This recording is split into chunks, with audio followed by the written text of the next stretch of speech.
What's up, y'all? Shmeev here. No fancy intro for this one.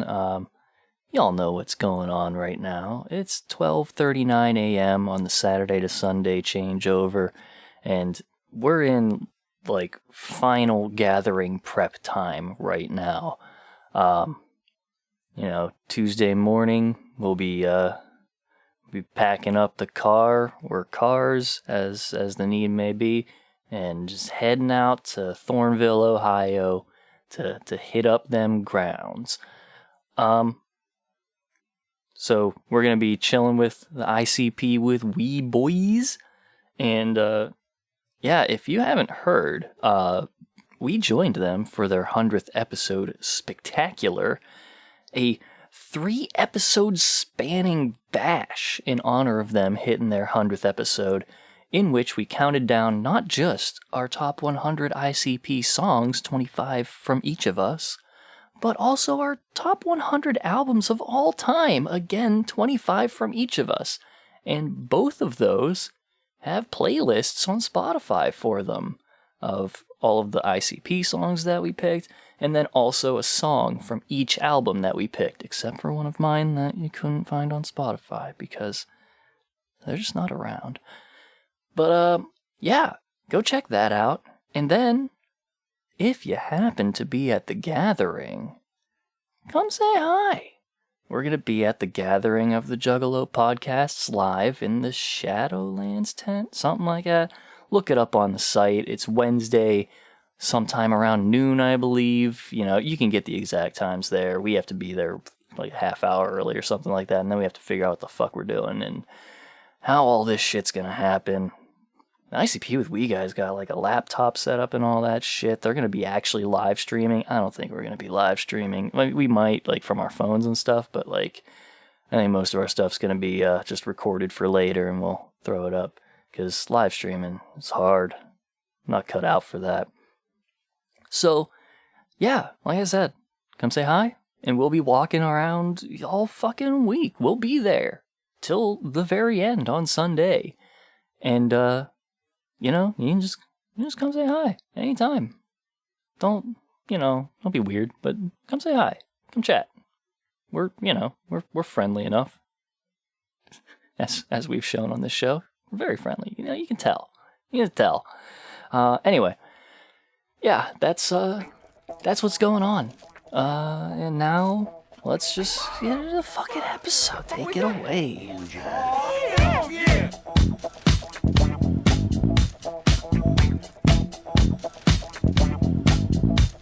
Good morning, good afternoon, good evening, Juggalos, Juggalettes, and those who don't identify as such. This is Juggalo Judgment, where two friends take time out of their busy schedules to sit down, listen to, and analyze music of the Juggalo variety. You're joined by your hosts, Mike and... Shmeev, but with a big cross on my face. Oh. Did I ever tell you that I actually did paint my face up like Dark Lotus, in the past? Yeah? It's the one time I face painted myself.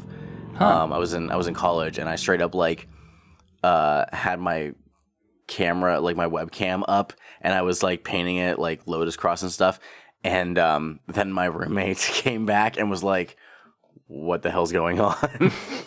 And I'm like, I was just seeing if I could. Yeah, right. That was the thing that I did. But you didn't do once. it for the Bitch I'm Sexy video. I did not. Don't fucking no. Stop, please. Please. Look, you've already brought up that it exists. I'm not directing anybody to it. I am just reminding them that it's out there and that they could find it. I don't know why I didn't for that. Oh, but then I also, actually, at the very first ICP show that I did, no, not the first one. I did it at the Twisted show. I did a gold cross with black outline. I did I feel like you've sent that one before. But I had a regular white with black just by myself. Anyways, how the fuck are you doing today, man? I'm doing all right. I was up way too late last night and woke up a little later than I wanted to finish up my notes and stuff. I did the first half of the album last night, did the other half today, and I'm feeling all right. And I got my little walk down to the store in to get something, and Yeah, it's been okay. It's been okay. Yeah. How about you?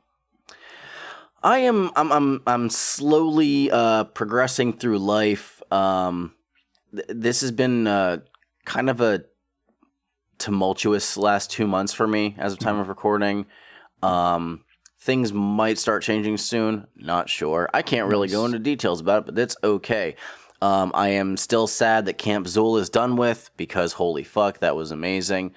By the time that this episode comes out, it'll either be right before or right after the gathering. So that's gonna be think about that, huh? Damn. So that's something that we have to consider. I hope you really enjoyed or are really looking forward to all of the content that we're going to put out during the gathering, whatever the fuck we're going to do. It was great seeing all of you, or I'm looking forward to seeing all of you at the gathering. Yeah. It's the fact is too is I don't know if I should really say this or not, but we knew about this about a month and a half before it was actually announced. Yeah. However, we are still not prepared. We're currently not prepared, mostly because we didn't really think it was going to happen. Because there was no updates I was operating under the assumption, but I just don't know what the fuck to do. Oh, I was operating under the assumption that we're going, but not doing the event. Yeah, I was still because there was no updates really, and it was announced regardless. It was announced significantly later than we thought it would be, 3 weeks later than when we thought it was going to be announced. So, I have a slight idea of what I'd like to do because it's not going to be your typical episode. Indeed. We're not going to review anything live or whatever, but I have some ideas of potentially what we can do. But regardless, I mean, I am looking forward to it. Is it going to touch Camp Zool for me? I don't know. It's a high bar that's been set. So I don't know. We'll have to see. My worries are less on what we're going to do because we'll just fucking wing it. That's what we do, and more so just being prepared to have the stuff that we need. Between equipment and also a table set up because they're have a banner for your table. I'm like, how do we do that? How does anybody, these were all fears that I was having prior to the gathering, which has happened and it all worked out pretty well. And I'm glad that it did. Or I'm still kind of worried about how it's going to turn out. It's only a week away and yeah, it's definitely something that's starting to honestly be more active in my mind right now. Yeah. I'll tell you what, one of these days, I'm just going to say this right now. I'm going to leave it in here, even though, this was a thing that I would normally cut out. But just, find a resource for this stuff for me. Just take some time out of the day, find a resource for any of that stuff, and then send it to me. And then I will just throw the money at it and get the stuff and pack it up in my car the moment it shows up, so I have no chance of forgetting it whatsoever. You say this for the episode that isn't coming out until significantly later or right before, so well, this is for you right now. Oh, yeah, for me. You exist in this time, Mike, on the day that we're recording, as it turns out.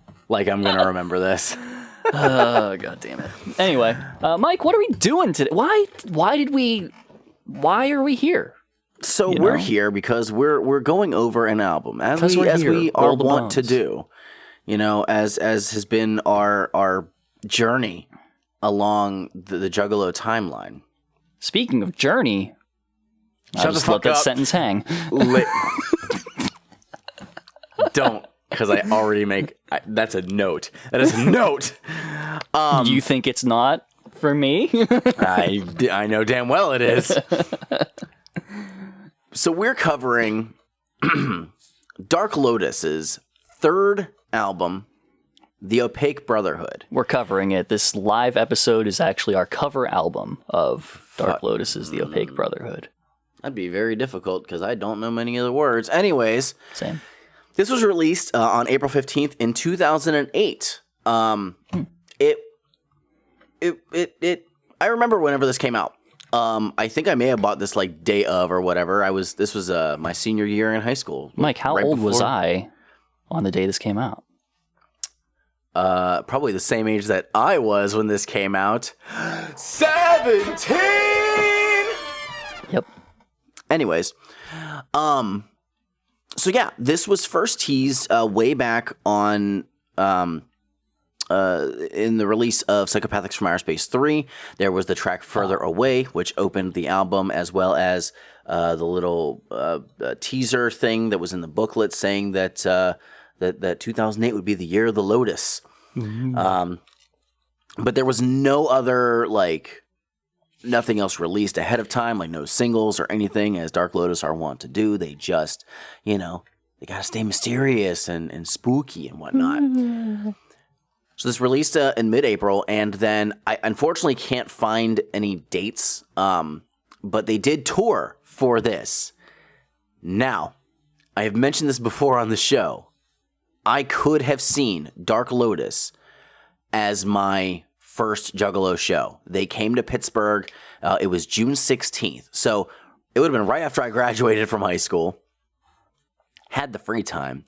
Yeah. The dude who got me into the music was like debating on going, and I was trying so hard to convince my mom to let me go to this concert, and she wouldn't let me. So that's definitely like a huge, like, I don't know if I could say regret, because it's not something that I didn't like or actively didn't do.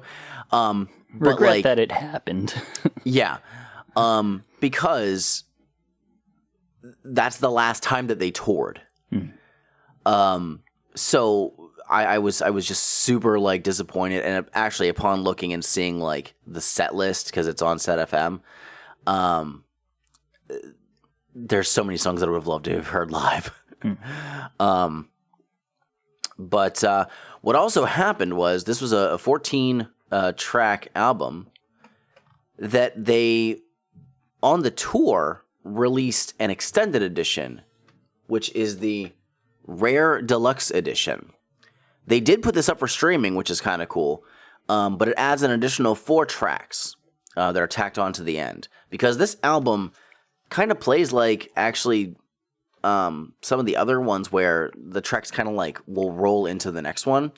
But the final tracks don't do that, so you can tell where the album ends and then where the bonus stuff begins. Mm-hmm. I wish that they didn't do that though.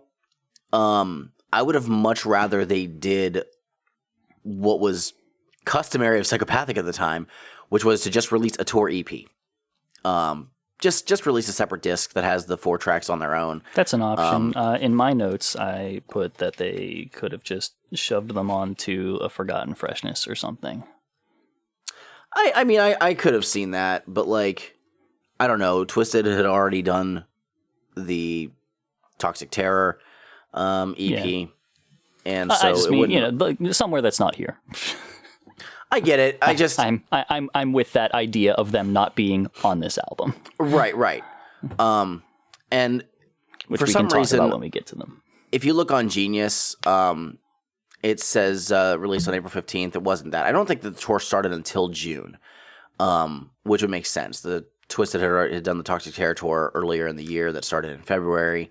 So I think that the tour was done by the time Opaque Brotherhood actually released. And then they toured in June. I think the end of the tour actually might have been The Gathering, which makes sense. But yeah, this is actually, to kind of look into the future from the time. This is the last album where every member of Dark Lotus was on Psychopathic Records. But this is also the first one that has some fucking production info right inside. I mean, they are still, missing somebody from this lineup. No, they're not. Yes, they are. No, they're not. They absolutely are. They are not. So, what happened was, this was during the time where Anybody Killa was off of Psychopathic Records. Yeah. He didn't come back until, actually, I believe he rejoined the label, like, in April or something like that. And so there was hope from some people that maybe he was in on the recordings and was just kind of kept a secret on it. But no. So ABK is not on this. And from this point on... So you are completely inaccurate in saying that because he is part of Dark Lotus, whether you like it or not. At this point, he was not a member of Dark Lotus. And he, to this day, is not a member of Dark Lotus. His time at Dark Lotus ended in 2006. Nah, he is part of Dark Lotus forever, man. So is Mars. Yeah. So is Vampiro, and allegedly also Isham. I mean, Mars is like the real Dark Lotus or something. He is the real Dark Lotus. He's the 6th Joker's card. Yeah. But there is some production credits in here, which is awesome. So all the music was written, programmed, and played by Akuma and Eric Davey. I think that Eric Davey, we talked about him on Twisted's most recent stuff. I don't know if he did anything directly with ICP yet. This was recorded at the Lotus Pod and the Cabin in the Woods, which I believe is Violent J's studio. Mastered by Jeff. That is a C. Jeff Campo at Soweto. I don't know what that is. But something that I really wanted to point out. So you see, I believe that's the Terracotta Army all on this. That's strewn throughout this booklet. One of the things that I looked at last night and it just made me chuckle was on the back where you'll have like the copyright information and stuff and www.myspace.com/Dark Lotus. Holy shit. If that does not date this shit. Good God, man. Dark Lotus had a MySpace. So spooky scary, but not spooky scary enough to avoid using the internet. I'll bet that they had like HTML stuff for scrolling text in the background like I did. I'm pretty sure that I did have it. I think Past the Axe might have been one of my MySpace songs. And actually one of the tracks from this one definitely was, I know for a fact. And then in the booklet itself, we get some teasers.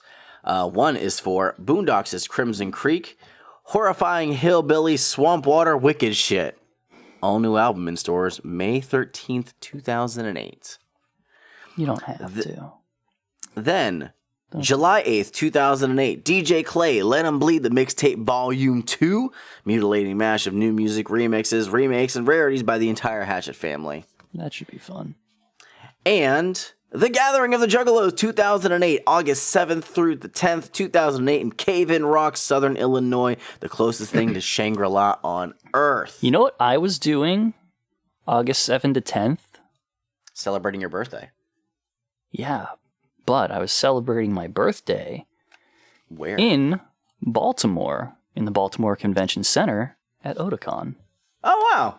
That's cool. I turned 18 there, and I still wasn't able to get a wristband to go into 18 up things because they closed down the fucking stands for them. Because I went there at like midnight to be like, all right, I'm 18 now. I can go do a thing. Bullshit. And then there's nobody there, and they wouldn't check IDs at the doors because they, that part I understand because they just want people to have the fucking wristbands. That's why they have them. They don't want to take the time. But I was still annoyed. I can't remember, but like, I just remember that my graduation party was like fairly late in that summer. Like it wasn't in June, or was it in June? Maybe it was in June. I think maybe it still was because I think it was also like tied with my birthday. So maybe it was like towards the end of...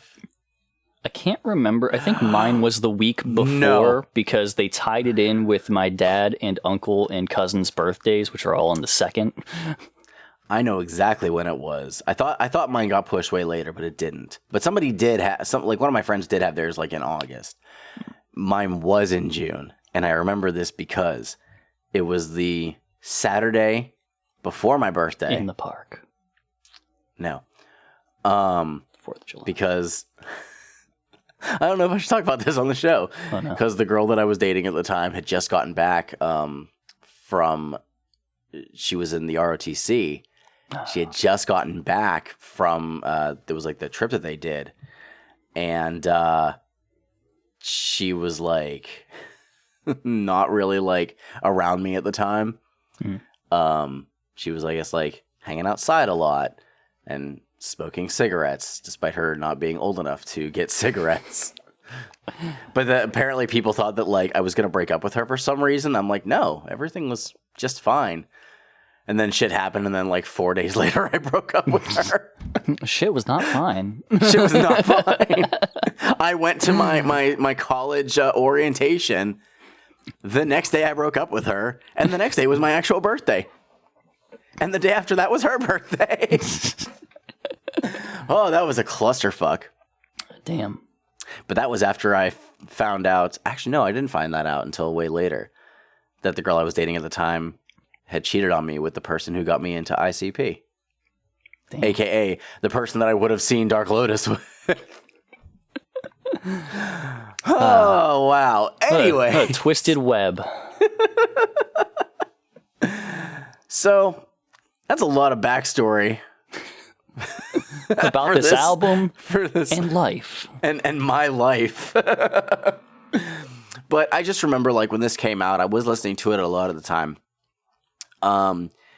Just because this was so far deep into me, like, I'm only listening to Juggalo stuff at this point. So I listened to this album quite a bit during those final months of my of my high school years. And yeah, it retained my attention for at least a month until the Boondocks album came out. So with that, I think that we can jump into this album, huh? Well, Mike, I'm afraid we can't do that. Why not? Because I'm ending the show. No, because before we jump into this took longer album, than I expected. we gotta do what we always fucking do. Gotta crack open a motherfucking Faygo. What are you talking about? We've never done that before. Well, I decided to make it a tradition now. Oh. And I'm going to go back through all of the previous episodes and add in that we cracked open Faygos. You don't have to do it. I'm just going to fake it. I can imitate your voice pretty well. Oh, fantastic. And yeah, and I generally know, like, what you know your preferred Faygo flavors and stuff. So I'll make sure we red get pop that. and grape all the time. Yeah. Oh fuck! Sorry, real quick. We're recording this as our V Sinister episode is going up. Our timing is a little bit off these last couple weeks. Yeah. Because of Camp Zool. But I totally forgot that I cracked open grape. You sure did. During that and nearly threw up. So I do need to go back and listen to that. Well, it just so happens that I do have a Faygo in my possession. I'm glad that you have one on hand for the beginning of this tradition. Yes. What do you have? Oh, do I have to say what it is? What do you got? Well, I went down to the corner store, which, as reliable as they are, they have not been so reliable in having some of my favorite flavors recently. Where the fuck is my firework at? So I got today a genuine, delicious Faygo ginger ale. I'm sorry that happened to you. I, on the other hand, went down on the corner out in the street where Willie and the Poor Boys were playing, and shut the fuck up. They were just hanging out outside of the corner store, jamming, playing the shit out of that Kalamazoo. I dropped him a nickel, tapped my feet a little bit, and then went inside and I grabbed myself a genuine Faygo delicious orange. I nearly grabbed orange actually, but I was like, ginger ale. I was feeling it. That's fair. Let's crack them open. Let's crack these bitches open.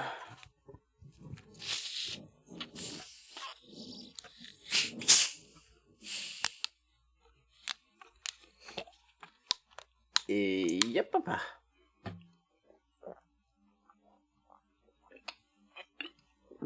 Ooh. I do like ginger ale. I do like some orange soda. All right. Track number 1, intro.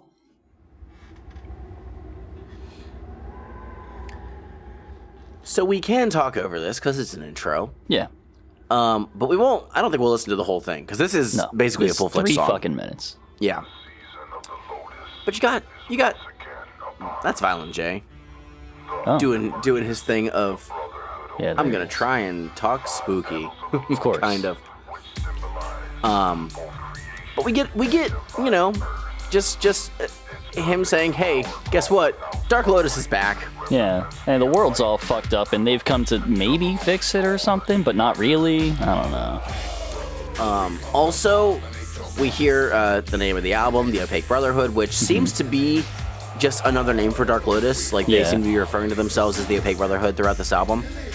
I had no idea that... I didn't know that. I believe that's Blaze saying sinister and villainous. Yeah. I had no idea the word was villainous. Really? Yeah, I did not know until I was looking at the lyrics for this. But it's a mood setter, and for being like kind of a simple intro, it's very catchy. Like, I actually love this track. It's a lot like Body Counts in the House. You know, they got a few lines that they drop a bunch of times and shift through it and all that stuff, and like the production on it really fucking good, you know. Yeah. I also noted pollinate me, daddy.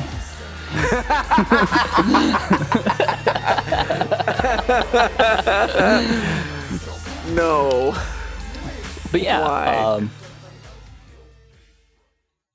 that's the thing. Yeah, and it's. I mean, the Opaque Brotherhood, we come to pollinate your mind, so sinister and villainous. So honestly, the sinister and villainous part almost sounded like it could have been ABK. Yeah, it really does.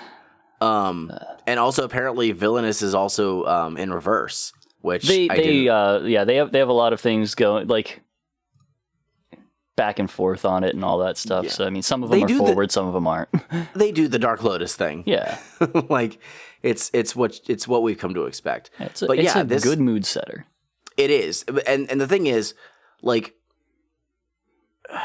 I don't want to like get ahead of myself, but like, what we hear on this track, when I say mood setter, like, I definitely do mean that, because no prior Lotus album sounds like this. Yeah. Like, this album is incredibly unique in the sound, like the production that they did. You know, credit to Kuma and Eric Davey for what they came up with here. Yeah. 'Cause it is definitely the most, like, left field that Dark Lotus has ever gotten. They might do like 1 or 2 tracks on a prior album that's like a little bit out of the comfort zone, but this entire album is completely, like, production-wise, way different than anything we've heard before. For sure. So, I don't have anything else to talk about with this one. I think we can move on. Pretty simple one. Going on to track 2, In Bloom.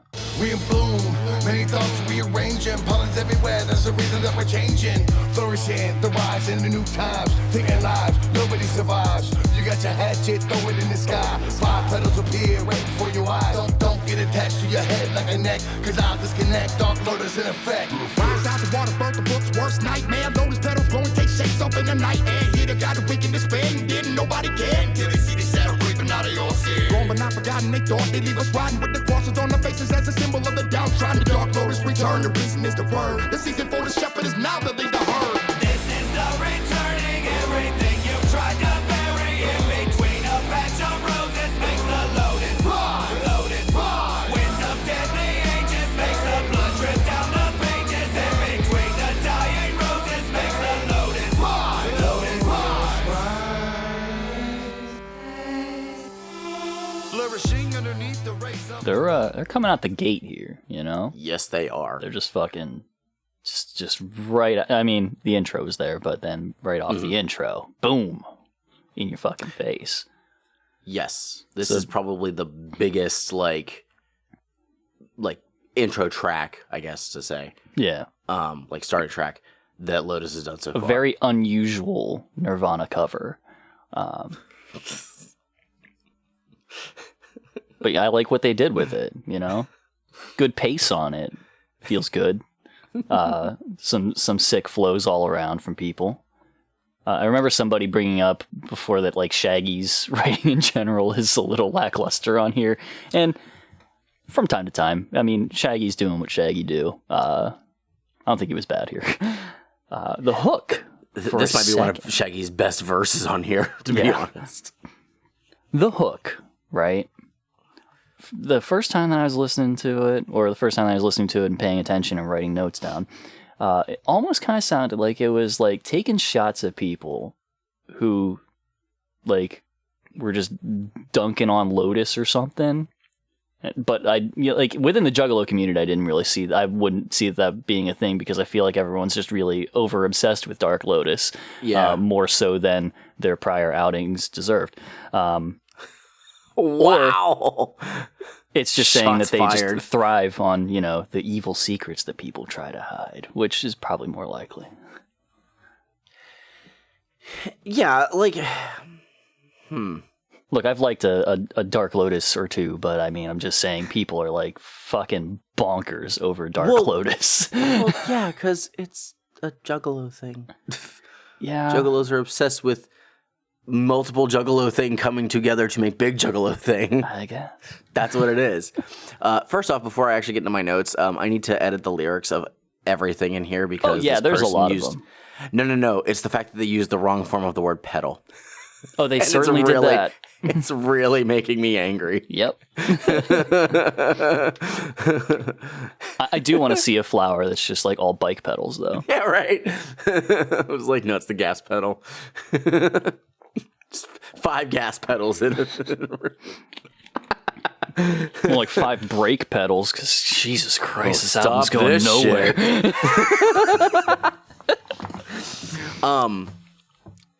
Is this the fastest that we've heard Blaze rap so far? I don't know why. I feel like I've heard him do something like this before, but I don't remember. But this is pretty unusual for his general style. Like him and Twisted. Oh, they fucking go. They're on top of it. And the Monoxide usually doesn't do that either, but here he is. But he picks it up. He's picked it up lately in where we are at. He picked it up lately. And I think that's what I think we mentioned it on the Toxic Terror episode or on Let 'Em Bleed. But Robbie pointed out when we covered Independence Day that like that is where he kind of starts to get a little bit more intricate in his rhyming and delivery. And yeah, where I didn't notice that until a couple years later, I thought like with their albums, it definitely is noticeable here. Like it's tight. Like it's one thing if you rap fast, but if you mumble it, like who fucking cares? Yeah. But like I can understand everything he says because he puts like so much like emphasis on each syllable. It sounds so good. Also Madrox doing the Madrox voice. Oh, classic. Love to hear it. Like it's so it sounds cool. Blaze is also whenever he's rapping like this, he's doing that Blaze voice. Like he's not doing the Blaze voice like that you usually hear from him. he's doing the high pitched Blaze voice. Yeah. Blaze does not yell anymore. No. Blaze has learned that wow, if I continue yelling, my throat is fucked. So he does this like high pitched, like kind of nasally delivery, which is kind of funny, but I also really like it. So we tend to hear that actually quite a bit on this record, to be honest. Some of it'll be his like, regular low voice, but he's not doing like the growling or the yelling. Like that is not Blaze anymore. Yeah. He's calmed down. He lets his shotgun do the talking. Exactly. I don't think he has a shotgun in this. No. So I was going to wait until the very end to discuss this. I didn't even think about it until just now. This is the first album ever where Blaze has not once said that he owns a shotgun and does not make mention of the fact that he is dead. Holy shit. This entire fucking album. He doesn't mention that he's dead at all? No. Not at all. Oh my god. Like that he himself is not dead. Like there's a song later where everybody is dying, but like that's not. Yeah. But, That's different. yeah, That's different. First fucking time. I don't even think he says his name is Blaze. I don't remember. But you know what? Doesn't matter. God damn. Doesn't matter.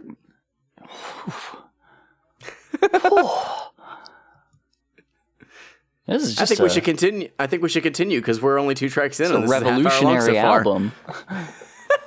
All right, track 3. Track 3, Follow the Leader.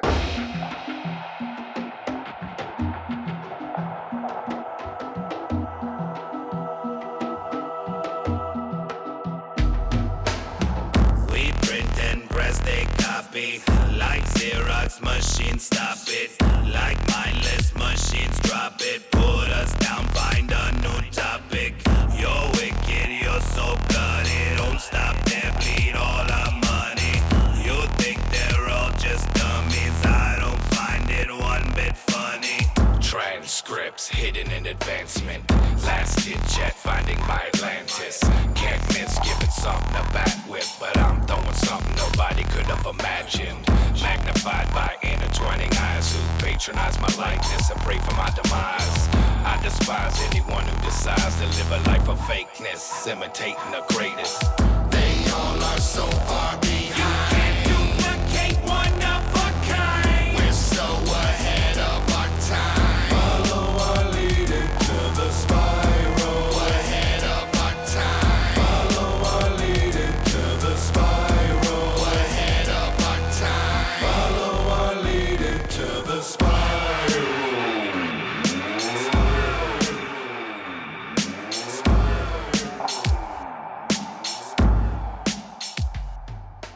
So, this is an interesting song for me Yeah. because, so the production that we're hearing on this, like I said, it's unique compared to anything that we've heard from Dark Lotus before, and it's got this kind of sound throughout the whole record. Like it almost has like a kind of like tribal like drum, like tribal percussion or something like that, which is cool. But the content of the song itself doesn't sound like something Dark Lotus should be rapping about.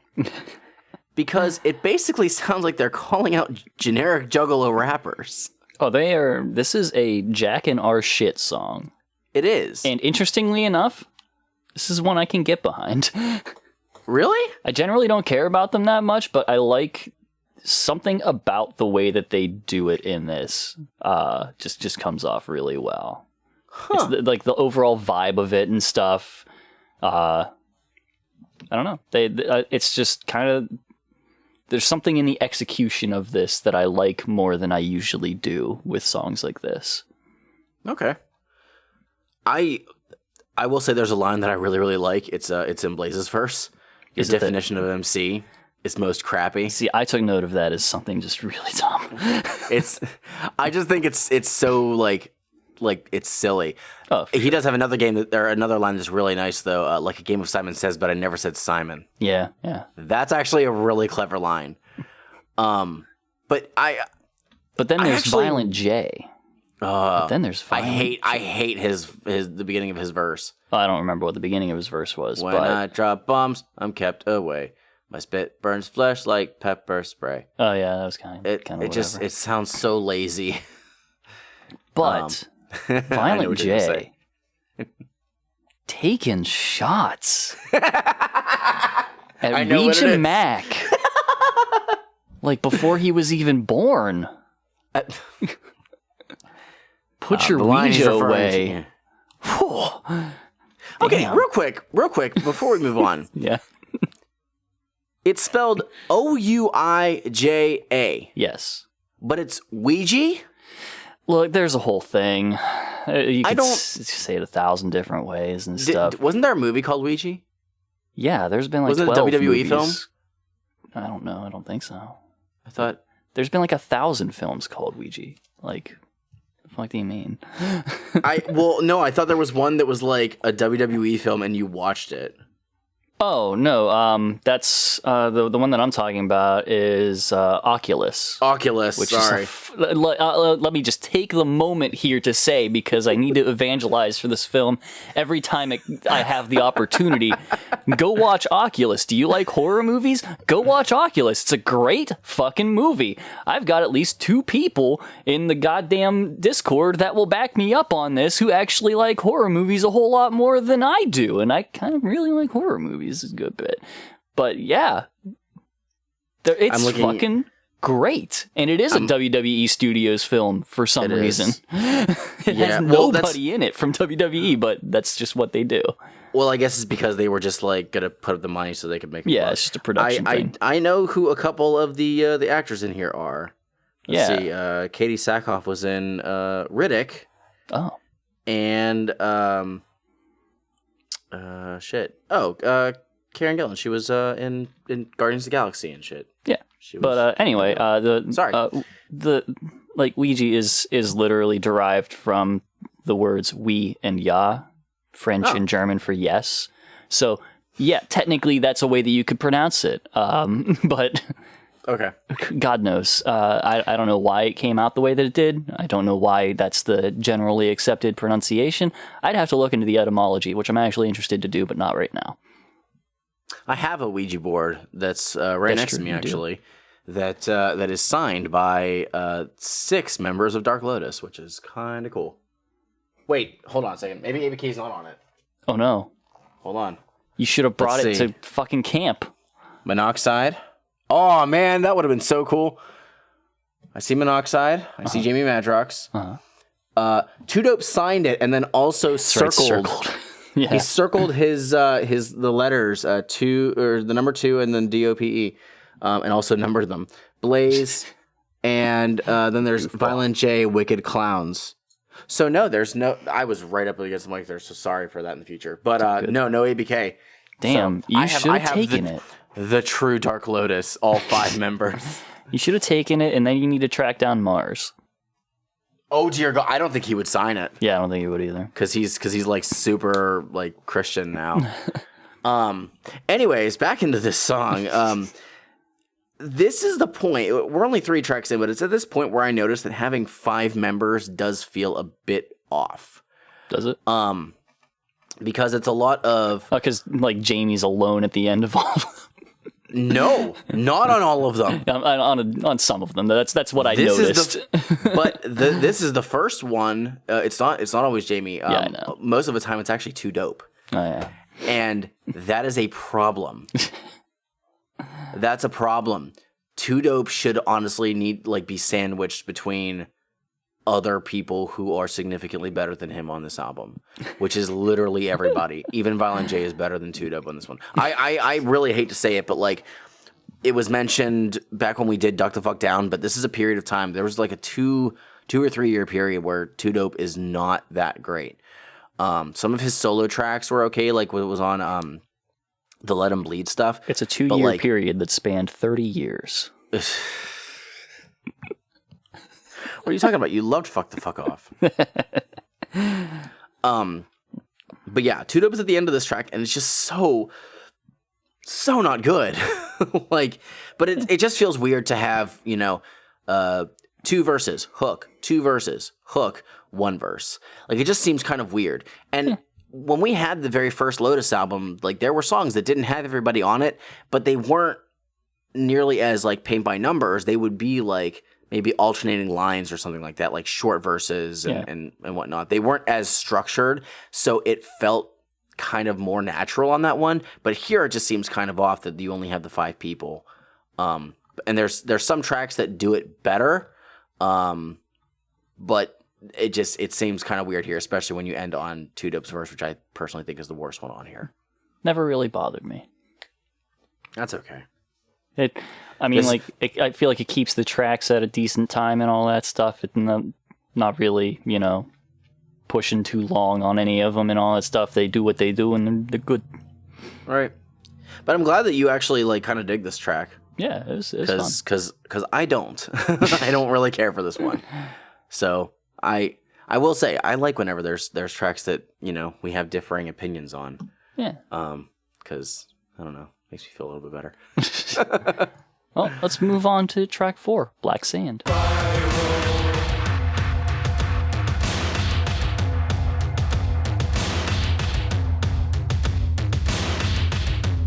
A black sandstorm is approaching the metropolis, sucking up sunlight, it moves on top of us. Beaches of black sand are littered with dead fish. Black sand deserts grow blood red cactus. Dust devils twist human bodies in half. Black sands down the hourglass, that's our ass. This ain't the past that we live in, we're not forgiven. It's death at the hands of the lands we've been given. I burn incense, feel the essence of the black sand. The sight alone caused trauma to a mortal man. Smoke starts rising and images appear. My next victim's death replays over in the mirror. Grains of black sand, the coming of your end. All you ever loved is now a barren wasteland. Lost forever and still you will descend. You're caught between light and dark within the black sand. Black sand, blowing in the sky. Finals whipping by and surround you. Look and turn to stone. Black sand, blowing in the sky. Finals whipping by and surround you. Look and turn to stone.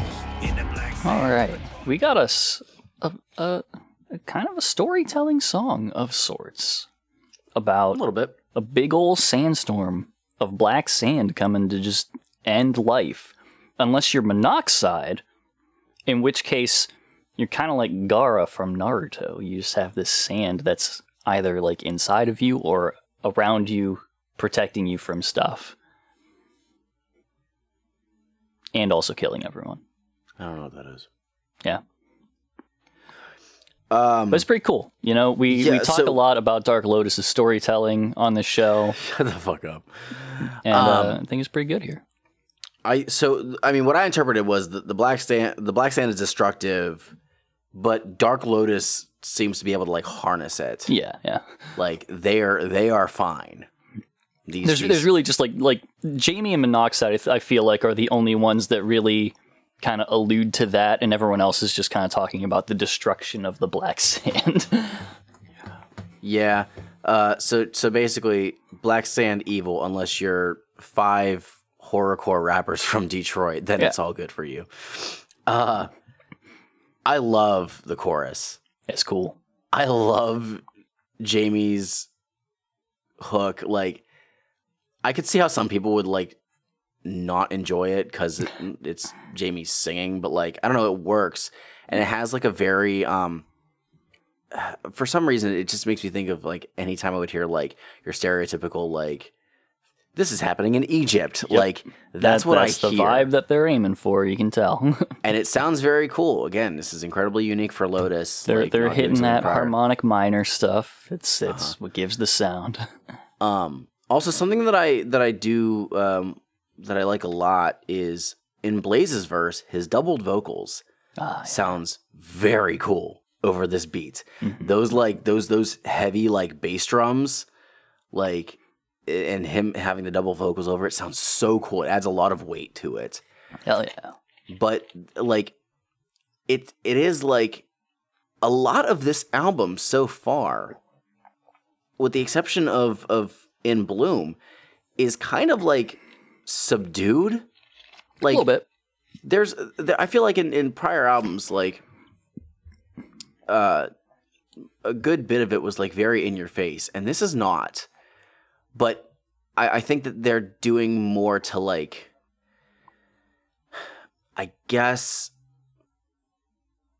even more so establish like what Dark Lotus is supposed to be. I mean, this has like, this one's definitely more like atmospheric and stuff. It's giving me like this. It's what's the word I'm looking for? I don't know. It's immersive. It feels. Yeah. No, it is. It definitely is. It doesn't. This isn't your typical rap album of like, all right, let's get this. Got the 808s going and all this shit. Like this is not Black Rain. No. Like this is a huge departure from that. Which I feel like you would be like, oh, cool. It's Dark Lotus actually trying to be a thing and not them trying to be each other. They are, yeah. Yeah, like it is establishing lore, I guess, is a way to say it. So hearing stuff that is very uncharacteristic, with the exception of like, what was it? The actual track like Black Magic or Alibaba from the first album. Like everything else after that was basically like, no, we're just horrorcore rappers rapping about the darkest things that we think that we can at the time. So yeah, it's just interesting to hear this. And so it was kind of jarring for me, like in 2008 when I'd only been listening to the music for like about 2 years, probably Lotus maybe for a year at the time, from the 2 albums they had then. It's like definitely jarring. I mean, I've only been listening to them for like a year or 2. Yeah, you know. Shut the fuck up. Well, anything else? Second track in a row that has Too Dope at the end, and I don't like his verse. Because he everybody else is at least trying to be like within this universe that they've created, and Too Dope is just like, Shaggy can't be anything but Shaggy. No, he can't, and I really fucking wish he tried. That's all. I'm Should've sorry. had ABK. You know, I feel like ABK could have done something. I really do. When's the ABK sessions? Yeah. Where's where's the gold version of this one? Fucking hell. Fun fact too. I'm gonna as an aside. Okay. When I saw ABK at Camp Zool, because he headlined Friday night. First off, he broke his mic stand, which I had to catch because it fell forward and nearly hit me. So I caught it, and I'm like helping push it up, and so he picks it up and then like lowers back down to me again, and then picks it back up. After like all the festivities of the night, we were playing Magic the Gathering, and then he showed up and was just watching us play for a little bit, and he was drunk as fuck. And I remembered that I've never met ABK, and I really wish I could have gotten a picture with ABK, and I didn't because I was fucking playing Magic. Too much of a dork to be a different kind of dork.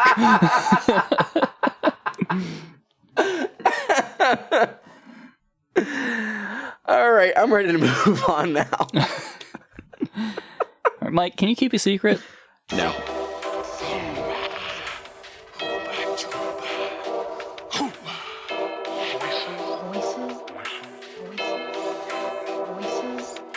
I watched her all night for a week like a poster. Sleeping in the backseat of a Nova like a poster.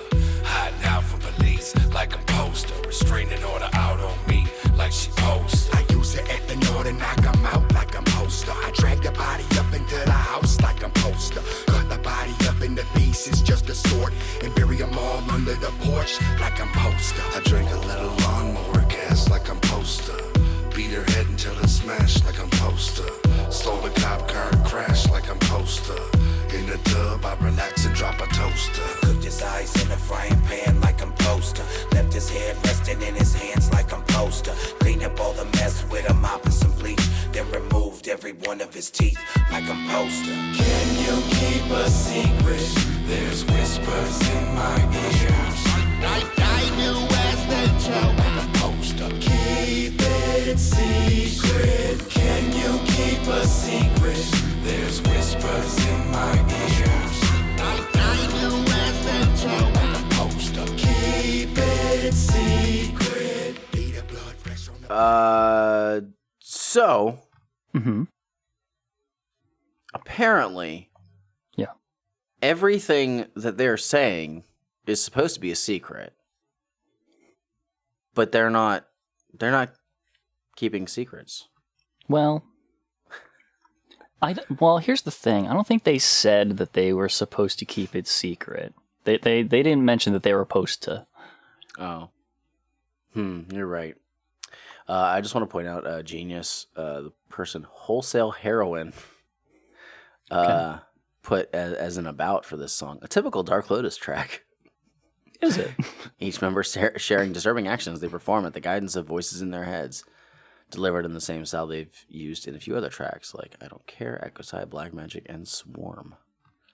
Because, like, I don't think this is a typical Dark Lotus track, because they're, like, really on point with their theming and shit, and, like, doing a spooky song. Yeah. I've never known that to be a Dark Lotus thing. No, they've never done that ever. When have they ever been? You're being sarcastic, but I'm being completely serious. When have they ever been dark? Never. Or Lotus. It's the first fucking album that they've actually done it. I mean, this one's still kind of in the goofy, spooky thing, but like they're doing some shit here, and I like it. It's another good storytelling song, but like storytelling through like character development in their verses. Not that their characters are developing very far, but they're like, giving a good description of what's going on here. Who's got the goofiest line on here? I don't know. Everybody. Monoxide at one point says, now I got this freak on a leash. I'm wondering if that's supposed to be a corn reference.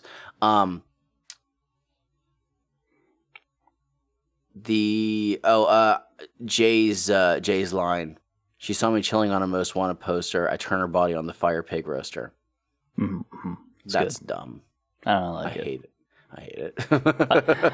I like the general style that they go with in this, where they're they've got like the internal rhymes and stuff, but they're also ending with the like I'm supposed to, and they kind of do like, it's not an AABA thing, because all of them rhyme. It's just A.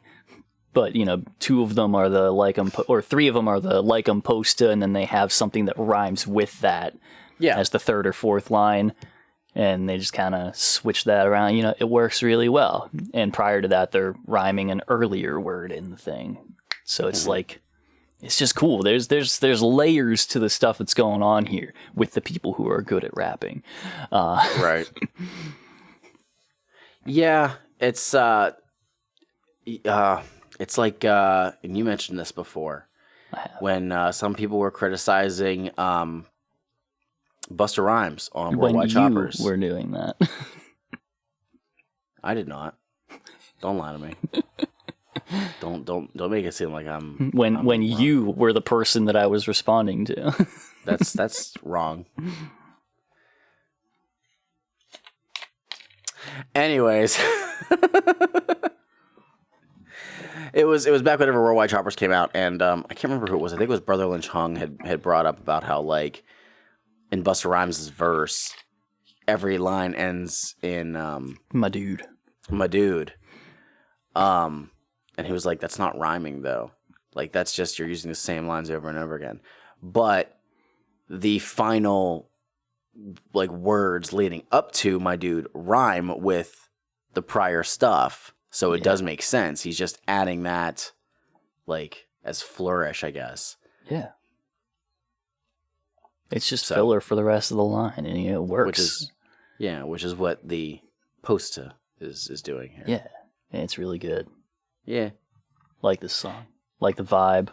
It's actually got, like, the production on it is very, like, hokey Halloween song in a lot of places. Oh, yeah. 100%. And it's really fun. 100%. I like it. Yeah, this one's whatever to me. I don't mind it, but like some people definitely have stronger lines than others. Oh, sure. I like Monoxide and Jamie best on this one. I think in general, this song in particular is pretty, like, it's designed for everybody, like, to be able to kind of work with it. Like this. Oh yeah, this is a remedial rapper song because you have very little to do, and none of it really has to be all that cohesive. Yeah, this is significantly like. So here you go, Shaggy. We teed it up for you. Yeah, it's got a fantastic outline. Like, if I wanted to add some lines to this, I probably could. Like, we gave you the outline. Go ahead, flesh it out. You're good. This is a change up down the middle. Take it. Don't take it. Swing at it. So, all right. Well, I am able to move on from this. We can move on to track 6. I can't move on. You have to. Can't do it. Too bad. It's heinous. Track 6.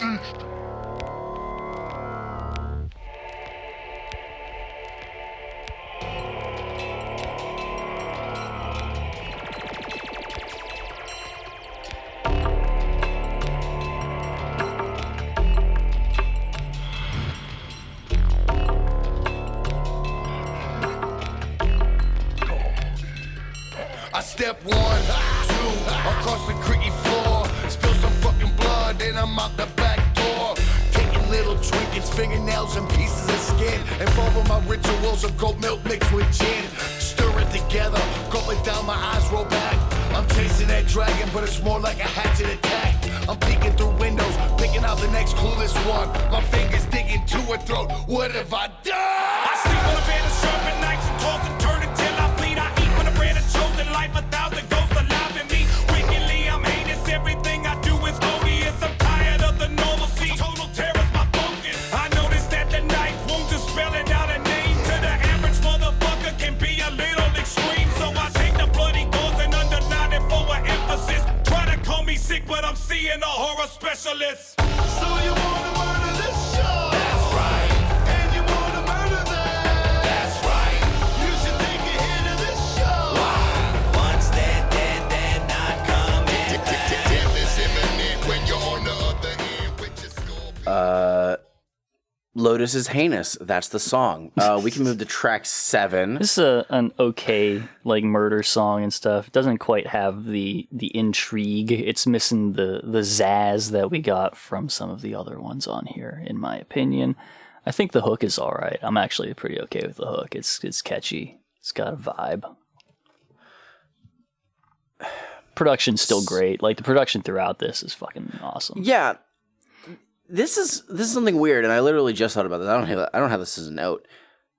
This is the one that is the least like the rest of this album. Mm-hmm. And if this was on Black Rain, I would totally understand. Yeah. I could see that. Like, this just sounds like a pre-Opaque Brotherhood stereotypical Lotus song. It's got that kind of vibe, yeah. And as sad as that is, that's why I don't have anything to say about it. It's really unremarkable. It is. Like I said, the hook is good. I like the hook. Yeah. That's about it. But I don't actually care for Jamie this being track. a horror specialist. Cool. All right. Yeah. So let's move on. This is the quickest one we're getting past this one. That's fine. I don't care for this song. There's not much to it. It's fine. Boring. Track 7, Backwards. Backwards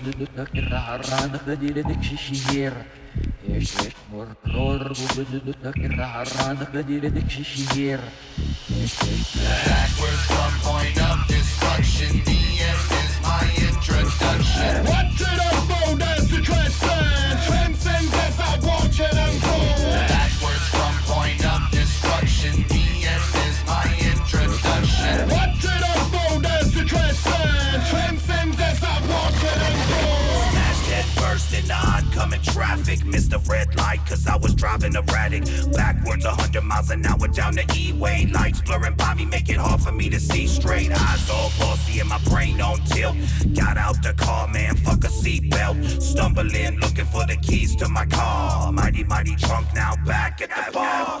Blood all over, now it's the back and the bullet has returned to the gun under my chin. Sirens disappeared from the front of my house. With 911 asking what the emergency about. I'm going crazy insane, trying to maintain everything I love is causing me all the pain. My family's all gone, check the message on the phone, turn the lights on, cause I just got home. Backwards from point of destruction. The end is my introduction. What did unfold as the transcend? Transcends as I watch it unfold. Backwards from point. This is the stuff, Mike.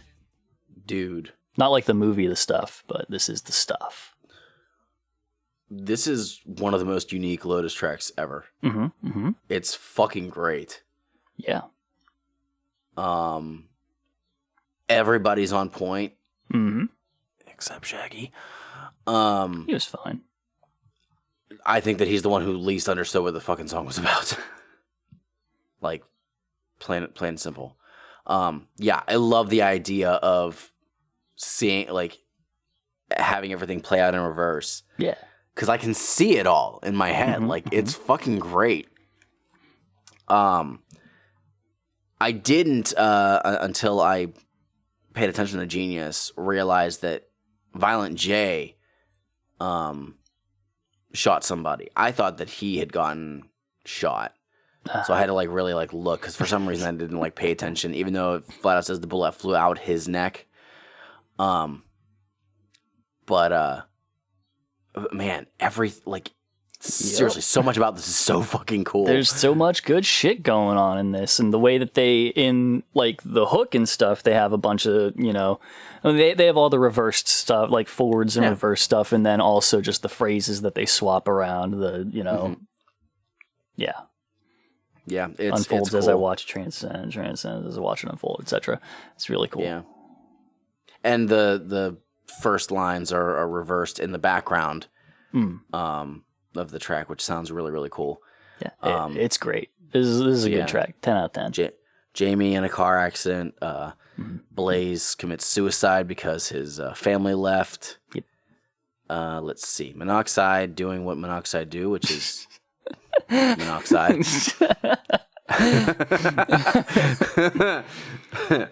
as typical Monoxide. It's me, Monoxide. I know 1,000 different ways to rhyme wife, knife, and life.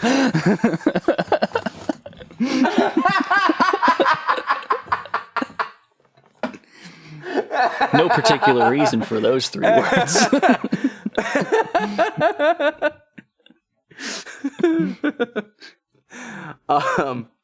But Shaggy 2 Dope doesn't do the whole backwards thing. I feel like he doesn't did, do that. I wasn't paying attention. No, he doesn't at all. And it's annoying, and that's why I get so fucking mad. Like, 2 Dope, you had the fucking outline.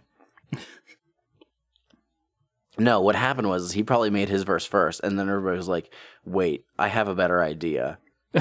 Let's just make it." That would be rude. Yeah, it would.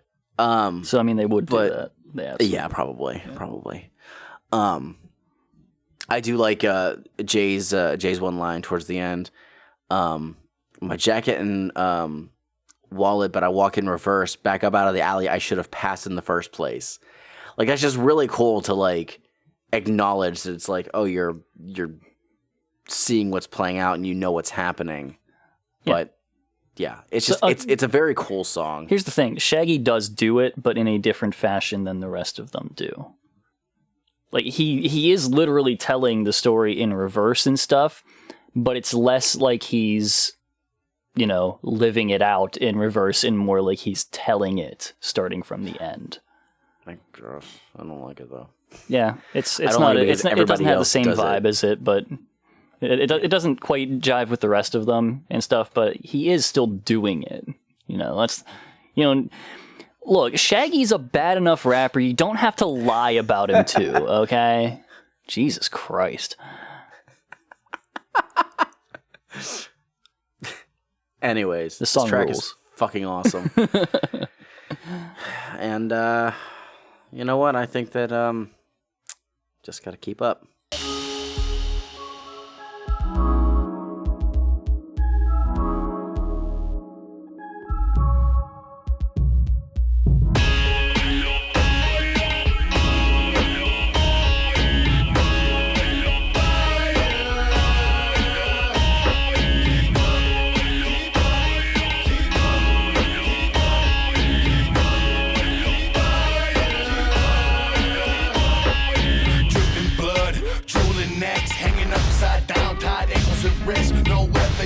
No forensics left. Chase me all you want. It's only one judge after my death. Sure as fuck ain't you and your gambles. I'm back on my bags from my Canadian travels. I pulled that rope, the fire open, slit curtains. I've been rocking right through that motherfucker for certain. My eyes are closed, hypnotized by professionals, searching for mental confessionals. Twist and curl inside, looking for answers to why I become such a cancer. Necromancer in a place so hard to find. The only way you can enter is manipulating my mind. Many have tried to give chase there and died, and it happens every time our worlds collide. Burning through the fire, telling you to follow me. Burning through the fire, telling you to follow me. Burning through the fire, telling you to follow me. Burning through the fire, telling We don't have to talk about any other Dark Lotus songs because this is the best Dark Lotus song ever. Fuck anyone who doesn't like this song. Don't give me that fucking look. I mean, it's not that I don't like it, but I don't agree with your statement that it's the best Dark Lotus song. It's the best Dark Lotus song ever. Whatever. It's the best Dark Lotus song ever. Jay has some line about a mirror that was really good. You have genius up. I don't. I just wrote down that his mirror line is real good. Okay. I stepped into the mirror and I offed my reflection because I'm a one of a kind, no exceptions. Yeah, that was good. That is a pretty cool line. Yeah. I actually liked his. Oh, go ahead. Sorry, I liked his first lines. Keep up, walk with me through flames. Top hat and cane, I stroll in black rain. Mm-hmm. Like that's cool. I also just want to see Violent J in a top hat. I believe it's Jamie Madrox that references the never-ending Dark Lotus, and I just said, "Welp." That is not him. It is. Okay. Oh wait, no, it's Monoxide. Monoxide. Okay. Well, I'm pretty sure it's him. I don't know. Of the never-ending dark. It's either Jay, Monoxide, or Blaze. Plan no seeds for tomorrow's resurrection of the never-ending dark. You have genius up. I don't know why the fuck. I know it doesn't say who the names are. It says Bridge Dark Lotus. It doesn't say who though. It doesn't say each individual's person there in that bridge. So it's either Jay or Monoxide. I think it's Jay though. But yeah, it's kind of this one's an interesting one because it's actually in my eyes it's kind of hearkening back in a sense to Follow the Leader in a way, sort of, because they're given these vibes of like people who can't basically talking about other people who can't fucking keep up with them. You can't stand the heat that they're walking through, that kind of shit. These other motherfuckers are unable to follow them through the fire. Because Dark Lotus don't get burned by the fire. Gotta love Jamie Madrox. Gotta throw in a comic reference. I mean, well, yeah. Of course you do. This is the song that I said upon looking at the set list for this tour. I'm super pissed off because they played this. And there's actually there's a DVD that we'll get to for another watch along in the future, and it's about the Gathering, and there is like a little bit of concert footage, and I'm pretty sure it shows them performing this, and I'm just like, motherfucker. Just knowing that I'll never get to see this performed live bums me out so bad. However, I totally thought about this before we started recording. Was Monoxide is in a verse all on his own. Mm-hmm. Okay, if you get rid of Shaggy. Madrox is in a verse all on his own. And Blaze is in a verse on his own. Oh my god. They have done Lotus songs when they've toured just by removing ICP. Well, they could easily do this song. So yeah, I'm just throwing that out there into the ether, I'm manifesting. I want to hear this song live so fucking bad. Yeah, I'm not kidding. Do Jay and Shaggy ever do it on their own? No. Damn. No. No, like I know I came out the gate very hard on this, but I love this fucking track. It's a good track. I have listened to this probably more than any other Dark Lotus song, with the exception of one. And that song is not even on a Dark Lotus album. I can't wait until we get to that track though, because it's also fucking great. I think I battle between the real Dark Lotus. Shut up. I think I battle between whether I like this song or that song more. But they just hype me up so fucking much, and I just love this. I actually wanted to get the hook as a tattoo. But I haven't decided whether or not I still want to do that or not. I did like way back when. I don't know if I still do. Yeah. Because originally I was like, oh, it was gonna have like a lotus cross and maybe some fire at the bottom of it, and then I'm like, that's not a good, that's not a good look. But yeah, I love everything about this. I love the instrumental. I can even tolerate Shaggy 2 Dope with his silly Canadian travels line. What a guy. Chase me all you want. Or it says chase me all you want. I think it's judge me all you want. Yeah, there's well, only one look, judge after my death. But guess what? You got 2 judges right here It's true. judging your terrible lyrics on this album, Shaggy 2 Dope. I mean, you're doing that a lot. I'm just kind of letting it slide. You're letting it slide Yeah. for the wrong reasons. But no, this track is fucking amazing. I will fight anybody who doesn't like it. I'll probably lose, but I'll fight them. It's just to make a point. I need to defend its honor. All right. Keep up is the best. Well, track 9. Witch trapped in this song.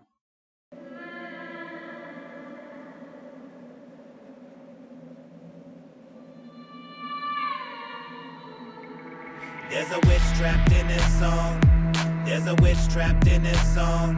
She'll hurt you, she'll haunt you, she'll curse you if she want to. There's a witch trapped in this song. There's a witch trapped in this song. She'll hurt you, she'll haunt you, she'll curse you if she want to. There's a witch trapped in this song. No hating, hate the words of the lotus mark forbidden. Don't memorize or repeat what I say. I grabbed the pen, started writing, and blacked out for days. This crazy ass bitch is out for Juggalo souls, haunting this track and over 200 years old. Think about fast forward, cause you won't live long. Each word is damn, cause there's a witch trapped in this song. I build a fire every night, burn at the staple on the scene. Casting all the evil curses with my final scream. Or so it seems after ashes gone, but I live on. Possession of the listener trapped in this song. Compel me to recite what she writes out of spite. To the people who be trading later on that fateful night. Kill yourself, non-believers are haunted will never end. As long as the blood still flows from the pen. There's a witch trapped in this song. There's a witch trapped in this song. She'll hurt you, she'll haunt you, she'll curse you if she want to. There's a witch trapped in this song. Mike, Yeah. they're fucking crushing it on like these concepts for songs, you know? A song that is just like the song that you're actively listening to is Haunted. That's fucking cool. That rules. Yeah.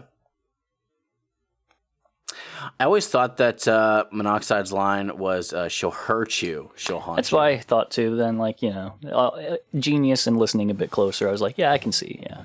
Yeah, but even when I was still listening to Either it just one now, I works. was like, it almost sounds like he's like kind of lazily saying hurt you. Yeah. But I mean, either one fits. Doesn't change it that much. yeah. I find this song to be lackluster, personally. That's fair. It does stand out for being one of the few tracks on this album that says the word Juggalo. Oh yeah.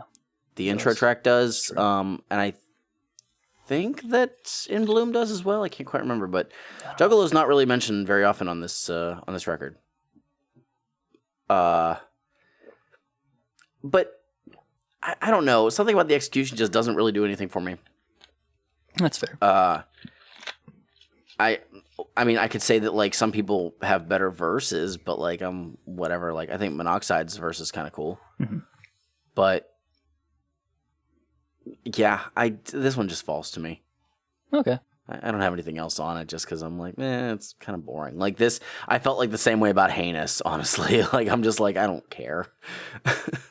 I think whenever I'm pretty sure that when ICP with We covered it, I think that Eric was like also fairly indifferent to this track, but I can't quite remember.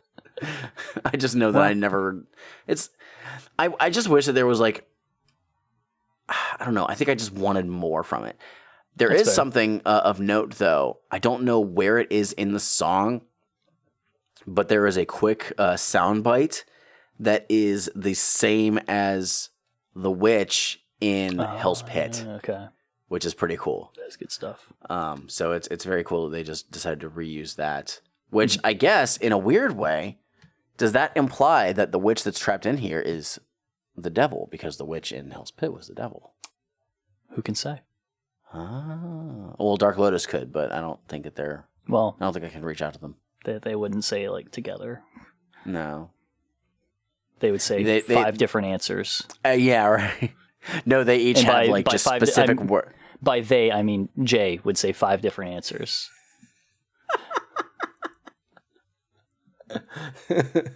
I can ask ABK what they meant by what the witch was in here, and he'd be like, I don't know, I wasn't on this record. Everyone else would give the same answer. Jay would give 5 different ones that none of them would be the answer that everyone else gave.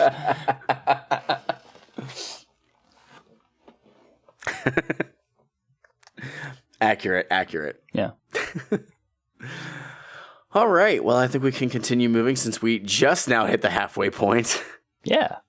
Kind of. Semi. Let's move on to track number 10. Us reaching the halfway point now is a mixture of your fault and Dark Lotus's fault. It's all Dark Lotus's fault. But track 10, Opaque Brotherhood.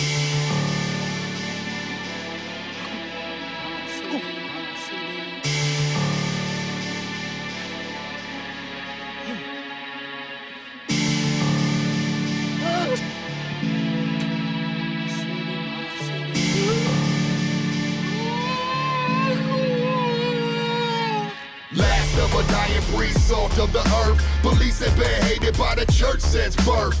Banned and forgotten was the prophet and the prophecy. The Opaque Brotherhood, they label it hypocrisy. Like a lost practice of the Celtic tribe, stricken from the book, so they think it won't survive. But the call, the Brotherhood Opaque is too strong. Time to write another chapter, we've been gone far too long. Look once, you see a flash like a shadow. Make it a double take, your wife gets left a widow. Dark Lotus kinda like a boxer's fist. 5 of us packed together, covered up and ready to hit. We turn bodies to souls, souls to blackness. The devil's most cleverest trick is to make you think he don't exist. We opaque, translucent, an eternal brotherhood. A secret society buried deep up in the woods. Opacity basically means that you can't see. All right, so this track doesn't really have a hook until the very end. Yeah. So there's 4 verses, a bit of a break, then monoxide, and then they have kind of a hook. Just really feels like a chant. But yeah, we get this track, which honestly I'm kind of surprised we didn't get much sooner in the album because it's the title track. Yeah. But let's see, what do I have on here? Oh, the first line I have on here was "Get your shit together, Shaggy." Okay, that tracks. Sorry, I was writing these notes at like 1 a.m, so they're fucking scribbled as shit. I did say that I did think that the song structure of this was interesting. This is one of the few ways where it's like, okay, you have an uneven amount of people on here. This is how this kind of works. And they just keep going. But Violent J's verse, which is the 4th one, he kind of has like a sing-songy style in the very beginning of it. Yeah. Even on a sunshiny day, I'm grimy, I can't find my way. I actually really like that. It's pretty cool, yeah. Because it's one of the few times on this album where he doesn't sound disinterested. Like, there's a significant part of his verses where it's almost like he feels like he was forced to do a Dark Lotus record. Because he said before that he doesn't really like doing them. But he does it because Juggalos love it. And because that's why, like, he doesn't like the first album at all. Like, he's like, if he could, like, not ever do songs from the first album again, he wouldn't. Because he was just in a bad spot and it's too dark for him. Yeah. Like, this is where I'm just like, okay, he kind of, like, locked this one in. But his verse on, Keep Up was awesome, too. Like, But that's just because everybody was like, yo, we got to make Keep Up the best fucking song on this album. Straight up. So this is pretty like a For the Juggalos kind of song, in my opinion. Mm-hmm. It has that vibe about it. They've got like, talking about being weirdos, here for the weirdos. That kind of thing comes up a lot in this track. And it's one of those. It works pretty well for that. Shaggy has that line about like what the best trick the devil ever pulled was convincing people he didn't exist or whatever. Can't remember where that came from, but it's whatever. It's just a thing that I noted because it's just a thing that I've heard a lot throughout my life, and nowadays whenever I like look back on stuff and look into things, I'm just like, that's certainly one way to look at it, the backwards way. But yeah, the production on this album, this is where I took a note on it. The production on this album has stayed tight and really maintained a mood without being too samey throughout the whole thing. I like it. Yeah, it would be impossible to switch instrumentals. Like each song that they've written is clearly like tuned to whatever instrumental's been provided to them. Yeah. But there's so much differentiation that like the album does continue to move. Yeah.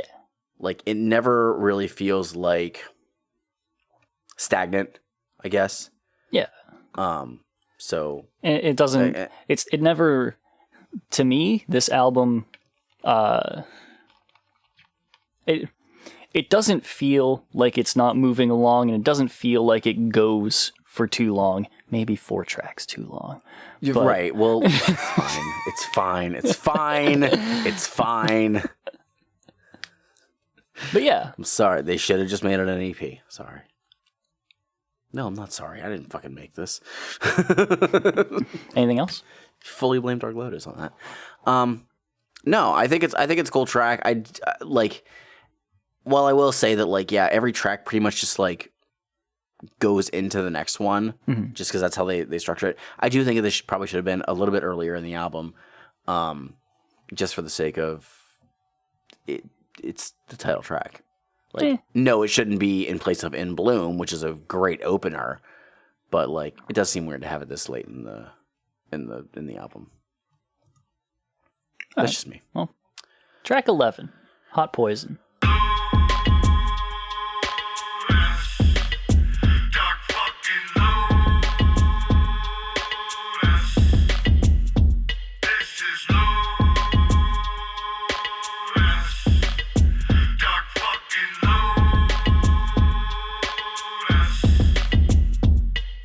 I need no introduction of a parts unknown. With the power to end it all like old Jim Jones. I walk the dark side with both eyes closed. And down below I'm known as the unexplainable. Coming out my mouth when I drool, sweating out my pores. Show you different realms as I open up different doors. Hold on to your oars, cause your boat's sinking. Faces melting off cheeks when I'm speaking.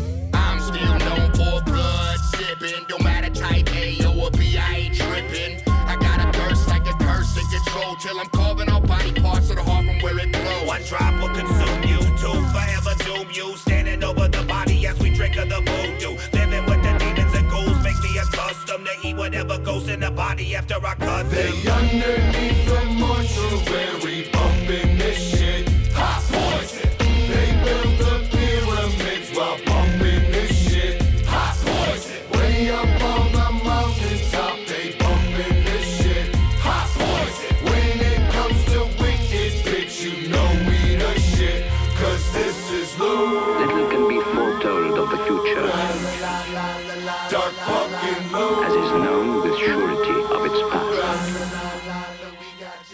So, early on there, we got a little Jim Jones reference. Always fun. Are you familiar? Jim Jones, is that the typical Kool-Aid reference? Yeah, that's the one. Okay. Yeah. So I don't know a whole lot about him. I do see, like, there is a nice annotation here. So I guess I'll just read it. Jim Jones was an American religious leader and community organizer. Jones was the founder and the leader of the People's Temple, best known for the cult murder / suicide in November 1978 of 909 of its members in Jonestown. What the fuck? Uh-huh. Over 300 children were murdered at Jonestown, almost all of them by cyanide poisoning. What the fuck? Hence the Kool-Aid reference. 909. Uh-huh. Holy shit! I didn't know that I thought it was like a few dozen. Nah. Or so. Holy shit! Woof. In other news, do you think vampires would have a specific preference for a blood type? I feel like they would. Yeah. I feel like they would. I actually don't remember what the blood types indicate, so I don't actually know what's different between them to determine what that would be. I have no idea, nor do I know what my blood type is. No? I feel like I should know that, but I know nothing of my medical history. I don't remember what mine is anymore. I don't know what they are. Jamie. Real quick, before you move on to Jamie, on that line, though, about the blood type. Oh, yeah, it's a reference to Give Me That Blood. Blood, yeah. I love that. That almost never happens with Lotus, so that's actually really cool that he went back for that one. So please continue. Jamie. Buddy. Okay. Open like an entrance. Thanks. Let's see, where's this at? It's a great simile. Bud.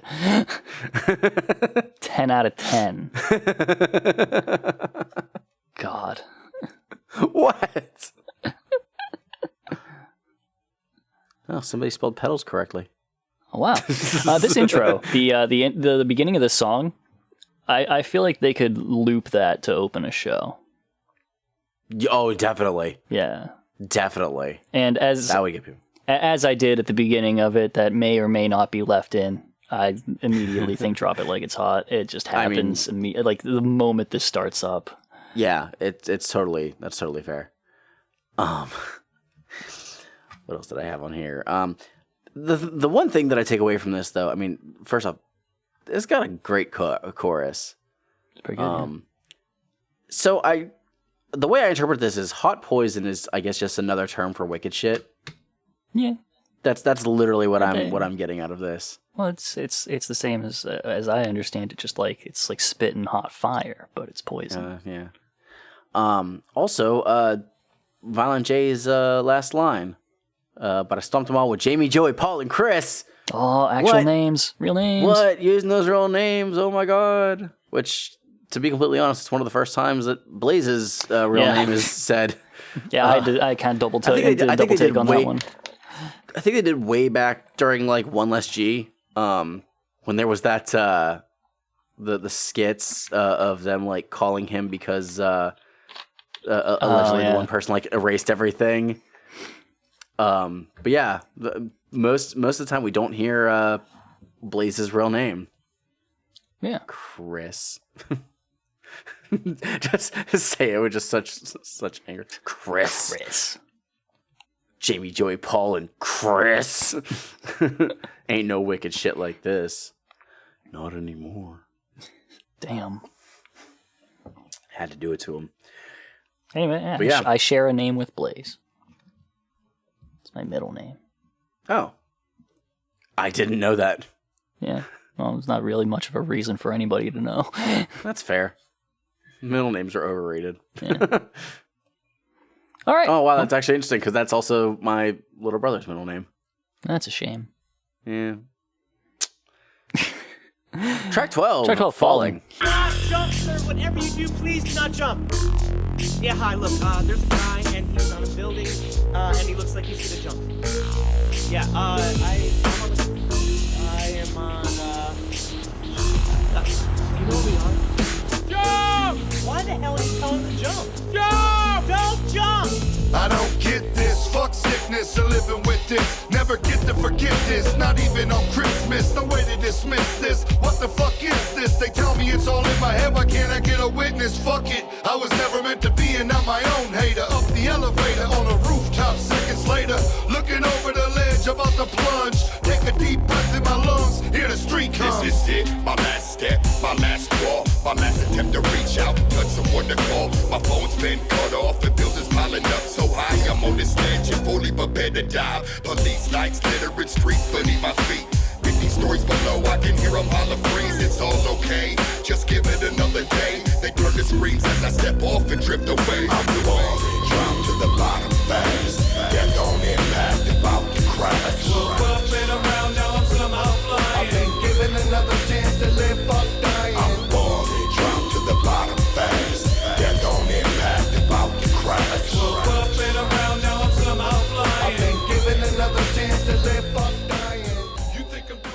Yeah, we got some like suicide hotline vibes here, in my opinion.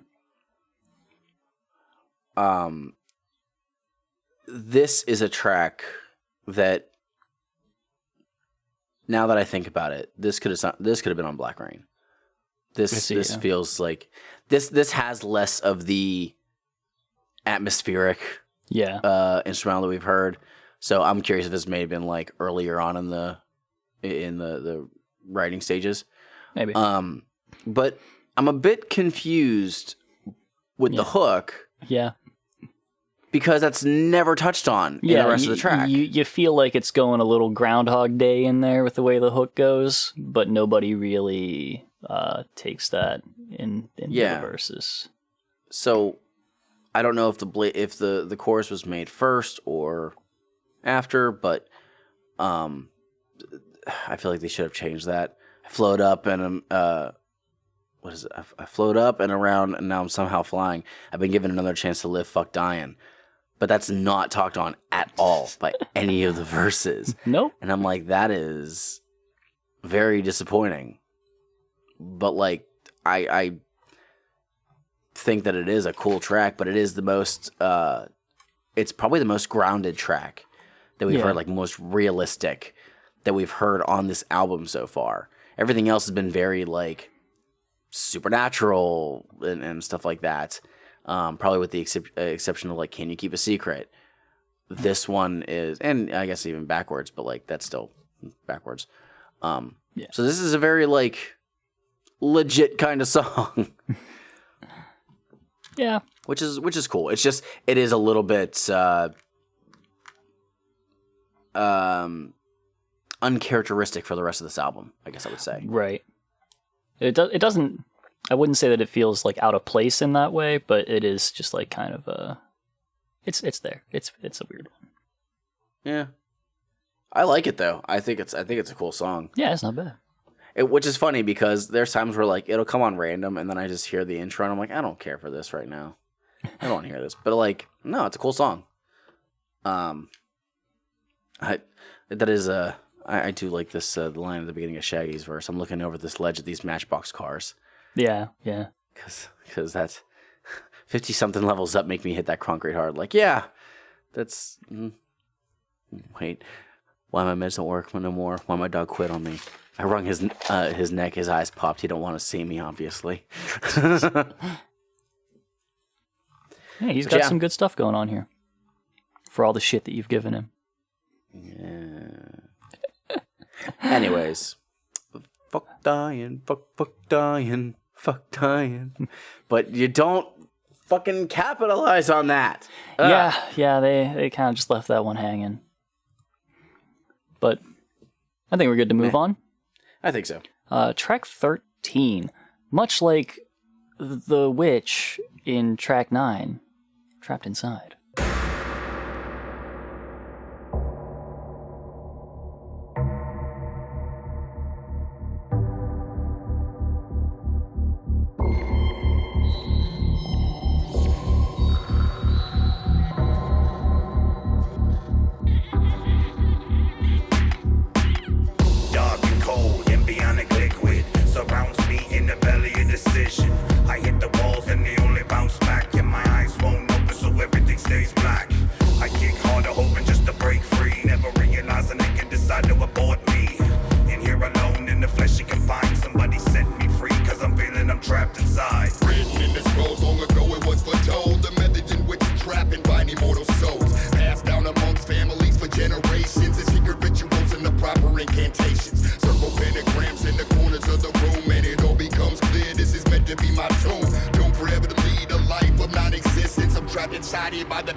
There must be some way out of this place. How did I get here? What am I doing here? There must be some way out of this place. How did I get here? What am I doing here? There must be some way out of this place. How did I get here? What am I doing here? There must be some way out of this place. How did I get here? What am I doing here? I've quit praying by this time. I've let it all. So when I was listening to this song early on, I originally thought that this was just a worse version of The Walls from Black Rain. But this is actually way darker. I don't remember that. the walls, but I like this one a lot. Jamie, a baby. Oh yeah, he do be baby. Yeah. He's baby. Everyone's talking about different ways in which they are trapped inside of something. Which is really cool. This was definitely one of the ones that I needed to edit. Blaze is stuck in like a ritual summoning circle or something, it seems. That's what it sounds like. Then you got Jay and Monoxide are both kind of stuck in their own minds in a way. And Shaggy's conscious on an operating table. Yeah. That was when I was like, oh, this is not like, this is dark. Yeah. This is pretty fucked up. Commotion, they must have removed the wrong organ. I overheard them saying I'd be dead by the morning. Yeah. So now I'm trapped here waiting to die. Like, that's fucked up. I don't want to be conscious when I'm being operated on. I never had like an operation or anything like that. Like, I had my wisdom teeth removed. What's that? I had my wisdom teeth removed. I still have mine. Yeah. Because they came in like the way they're supposed to. Lucky piece of shit. Yeah. I don't know. I have them. But yeah, I got knocked out for that one. It is a weird experience. I can imagine. But yeah. I mean, I would obviously want to be knocked out for that. But well, I know somebody who didn't. This was an interesting one. My buddy, he wanted to go to a Senses Fail concert that evening. I believe it was Senses Fail. Well, yeah, I would want to be knocked out for that too. But he wouldn't be able to drive. I'm kidding. I know one Senses Fail song. He wouldn't have been able to drive if he got, anesthetized and all that stuff. So he had them just shoot him up with lidocaine and, crack his teeth out and all that shit. Oh, no. And apparently it sucked. But he went to that Senses Fail concert and he was just hanging out outside near these kids, like, trying to look cool and stuff, and then just spat a mouthful of blood out on the sidewalk. Oh my god. Holy shit. Just like, oh, you think you're fucking cool?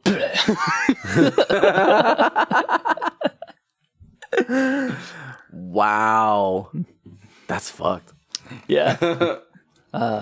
It's so weird because this particular person, especially back at the time when at that time, they were not a person that I would see doing something like that. It's so good.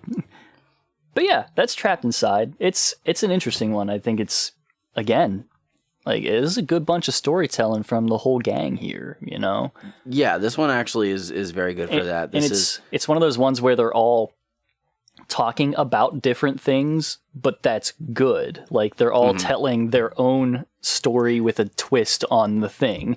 Like, yeah, literally the only ones that become kind of a problem are Jay and Monoxide's being kind of similar, but even then they still kind of have their own thing going on. You know what it reminds me of?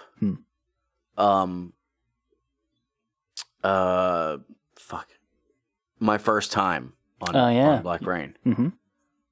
Like, it's they did multiple tracks like that on that album, to be honest. Like, but it's cool. Like, it is cool whenever you stick to one concept, but whenever you just kind of expand on that, like, from different perspectives, it's very, very interesting. It's great. And specifically whenever you do something like that, it's a cool thing whenever you can take different perspectives on it, but it definitely requires at least half or more of the people following, like, doing different things.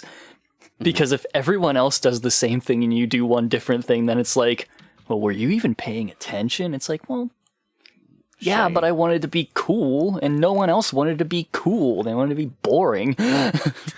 Luckily, people didn't want to be boring on this. Except kind of Jay and Monoxide.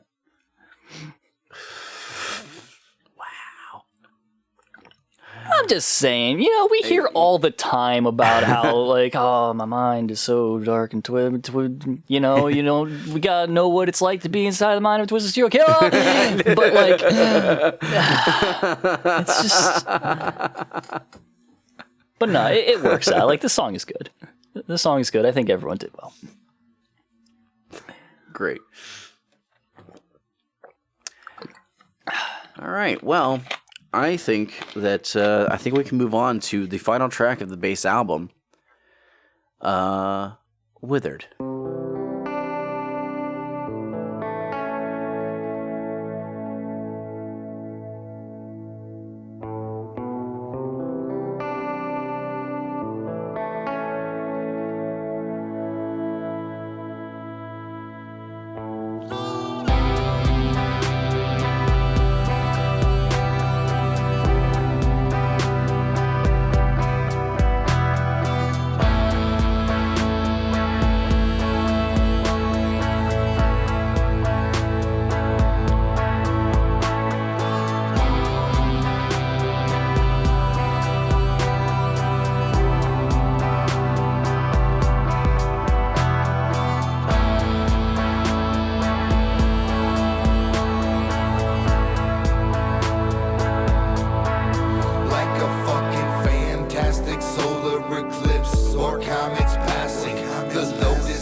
Like a velvet red sunset, a cloud formation. It takes away your breath. You're frozen in the moment till nothing's left. Much like a northern light show, tornadoes ripping through a vacant land. There's a lotus in the sand. Pluck it, hold this in your hand. Know this is forever, and when it wilts away, its eternal roots are deep, forever here to stay. I'm all alone again. No one to talk to, nobody wanna be the friend that I walk to. I thought you maybe could come through and help, but instead you just left me to wither in hell. Now how can I tell the rest that I'm leaving? And the cause of death is the season. I change up and I wither away, resurrecting the moon when the sun turns gray. And I watch them all turn away. There's not a thing that I can do except for watch it all change. I can listen to the trees speak to the weak leaves as they fall like soldiers in war. As they form a pile right in front of my eyes, all praise to God for these other four. We rejuvenate, we again resurrect, we revitalize, and we keep coming back. And they say, where did it go to? Where did it go? And they say, where did it go to? Where did it go? We rejuvenate. All right, we heard 2.5 minutes of a song that is like 7 minutes long, so over 7 minutes. Had to get to that hook. So big end, like super big ending. Feels a whole lot like a closer. Yeah, like it would end the album, fucking, and then it wouldn't go on after this. This has very big Juggalo family vibes to it. Mm-hmm. Apparently, this I think was the closer on this tour. On the album, yeah. On this tour, or if it wasn't the closer, it was very close. It was very near the end, obviously. But I've heard that people absolutely love this song. It's a good track when it's played live, which I'm kind of surprised about. Like, I would have thought that this is like too slow to keep interest or whatever, but apparently people fucking love it. I feel like you can put the hands up, get some praise hands. Get them laters up. Yeah. You can sway a little bit. Praise hands. What? Yeah, it's got some vibe. Like, they're talking kind of about living on through the work that you leave behind, that kind of stuff. As the lotus flower may wither, the roots that they planted are still there and will grow back. Yeah, I do like that line that Monoxide has at the end of his verse. All praise to God for these other four. Yeah. Basically saying that, the other four people in this group are the reason why we can do this, why Dark Lotus is as big as it is, which is super cool. Jamie, talking saying forgive, never forget. Talking about the split. Oh my god. Or 9/11. Fuck. Damn it.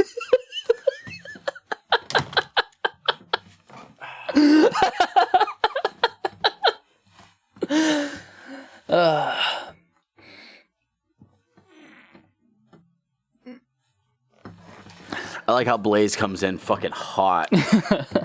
he does, like, he starts off with, like, kind of loud. He's not yelling.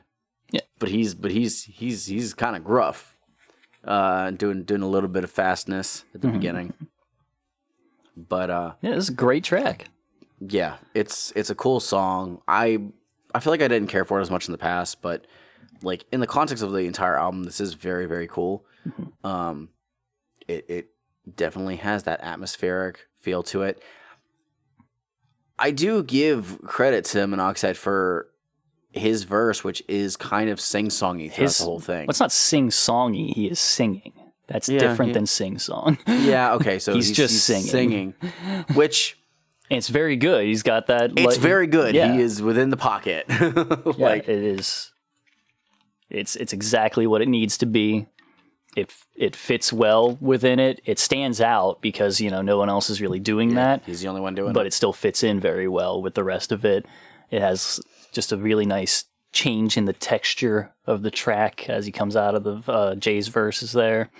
It's really good. Yep. It's a really good closer. Yeah. To close out an album. Yep. And not listen to any other songs, because there aren't any after it, because it's the closer.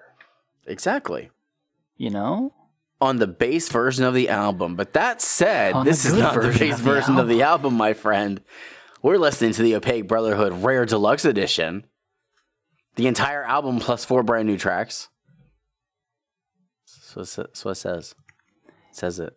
Yeah. It says it on the thing. So I guess are you done with Withered?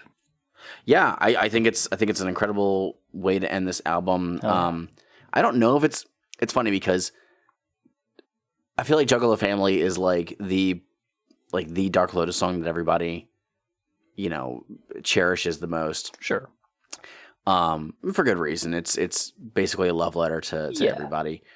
Death Don't Want You was interesting, but I feel like this is probably a much stronger end than Death Don't Want You, but I don't know if I like it as much. That's the thing. I have to listen more.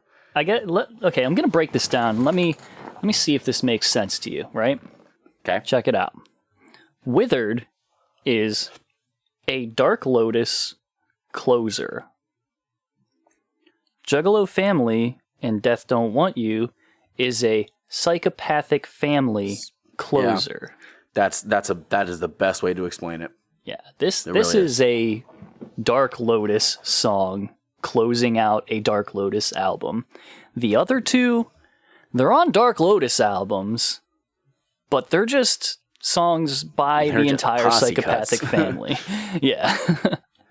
That is actually the best way to explain that. So yeah, I 100% agree.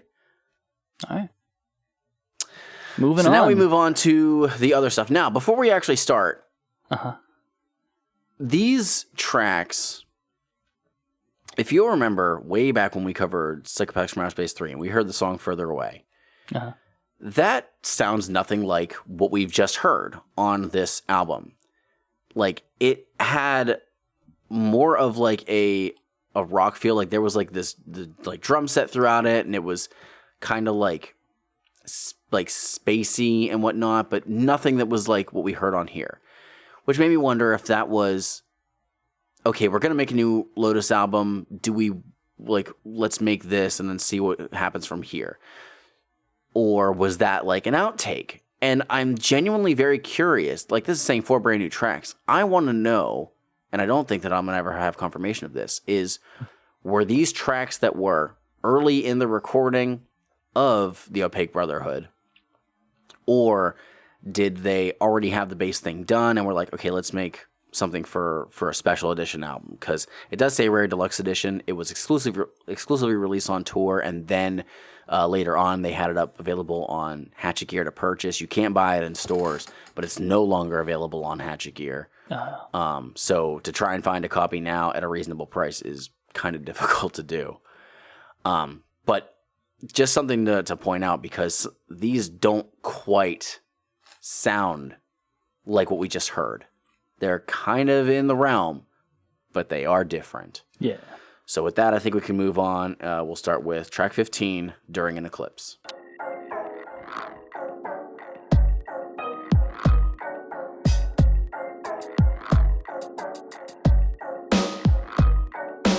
During an eclipse. The gates are during an eclipse. The gates are during an eclipse. The gates are during an eclipse. The gates are during an eclipse. You can jump through time. Portals to another life are easy to find. Swamp water rises, bodies float to the surface. Bats fly into walls on purpose. Spattered blood, nuts become suicidal. Countdown to Armageddon, await the arrival. The hair on a cat's back stands up straight. You think you're ready for it, but you're way too late. When the eclipse hits, you better give me the slip, cause fangs grow past my lips. I get mad hairy and shit. My back splits through my shirt like the Incredible Hulk. And funky little chicken coop, it's humans I'm stalking. You can hear me howling at the moon for miles around. The most horrific sound making your eardrums pound. Blacked out all night to the early morning sunbeams, and I woke up butt naked in a pile of bloody leaves.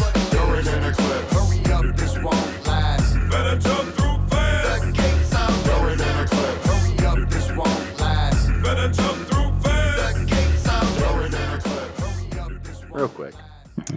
There's an annotation for that chorus. Okay. In a 2011 interview with Spin, Violent J said, the chorus goes, quote, during an eclipse, better move fast, the gates are open, unquote. The gates to what? I don't know, but we just found it funny. Yeah. When an eclipse is happening, the gates to beyond are open, man. That's it. Yeah. Thank you, Violent J. It's an okay song about eclipses opening a portal to the beyond and making people act weird or transform into stuff. Shit goes down during an eclipse. Yeah. I feel like Monoxide. Is it Monoxide? Somebody has one. I think it's Monoxide, where it's more of like the eclipse happens and he sort of like undergoes a transformation of some sort in some way. Somebody has something like that. And I was like, that's pretty cool. And then the other ones are all just like, it's weird. I'm going crazy. Yeah, I think it was Monoxide now that I'm looking at it. Yeah. The eclipse happened and now everyone knows what it's like to be inside of the mind of Juggalo. Yeah, this is... Yeah. It's making sense why this was not on the main album. That's all. Okay. Track 16, Hallucinations.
This one's not bad, honestly. The general idea of basically being able to write nonsense is a workable one. You can do that. I just don't know if it worked as well as it could have in this song. Just being able to write like that you're seeing weird shit everywhere. It can be done pretty well, and it gives you a lot of freedom with what you're able to do. But I mean, there's still an art to it, and I don't know if this one nailed it particularly well. I did note that Jamie was really good, though. I think Jamie's verse is probably the best one on here. And the beat, the beat fucking, is fantastic. The fucking production has never stopped being fucking ace on this album. No, like the production on this, it's probably one of my favorite beats on the entire record. Sick beat. But I love the hook until Shaggy is in the background. I hate that. I don't need the stuff in between the actual lines of the chorus. Like that throws it off so bad to me. But like, no, I think that the concept of this is cool, and like, I would just listen to this song over and over again because of the beat, because it's just very fucking cool. But this also something that I was thinking of is this is fairly fast paced compared to everything else that was on the main album. It is. And I wonder if they were like, maybe this doesn't quite fit with everything we've already done, and again, it doesn't fit on there. But maybe they should have put it on there. Who knows? But tightened it up better. Anything else? I'm glad that we don't have as much to say about the fucking bonus tracks.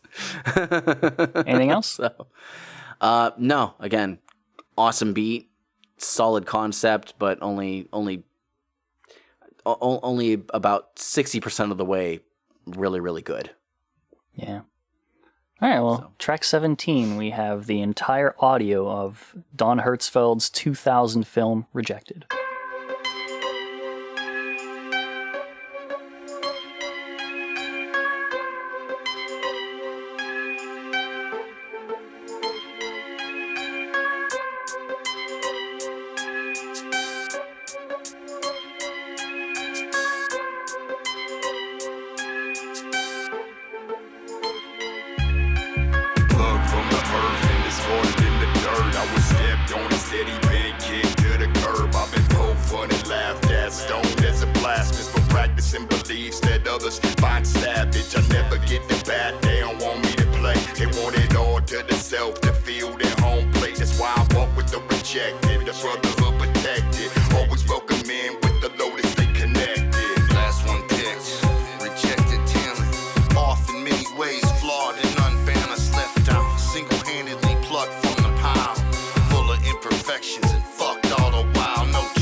This is about on the nose to get fucking gets. Like, they're all weird boys and they don't fit in, but it's okay because they can be weird boys together.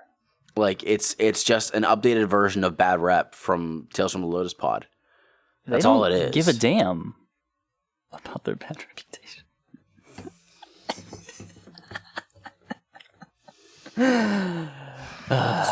One song left. Yeah, there's not much to it. Anyway, no, it makes sense this wasn't on the fucking main album. Yeah. Again, this is just under the assumption that these were songs that were made during the recording, and then they scrapped them and they decided to still put them out on the album, but not a separate fucking EP, which they should have done. Because then we would have gotten another episode out of it. Yeah. Instead of listening to this, you should just go watch the 2000 film Rejected by Don Hertzfeld. I don't know what that is. You do know what it is. It's the cartoons that the guy made that were all rejected for various things. My spoon is too big. Yes. Oh my god. Wait, when was that? 2000. Okay. I didn't first see it until 2008. Yeah. When I was in college. Oh, man. But moving on from that. Track 18. The second final track. We already had the actual final track back in track 14. I was like, this what? is we're ending the album again. Track 18, The Wheel in the Sky.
Worst Journey cover ever.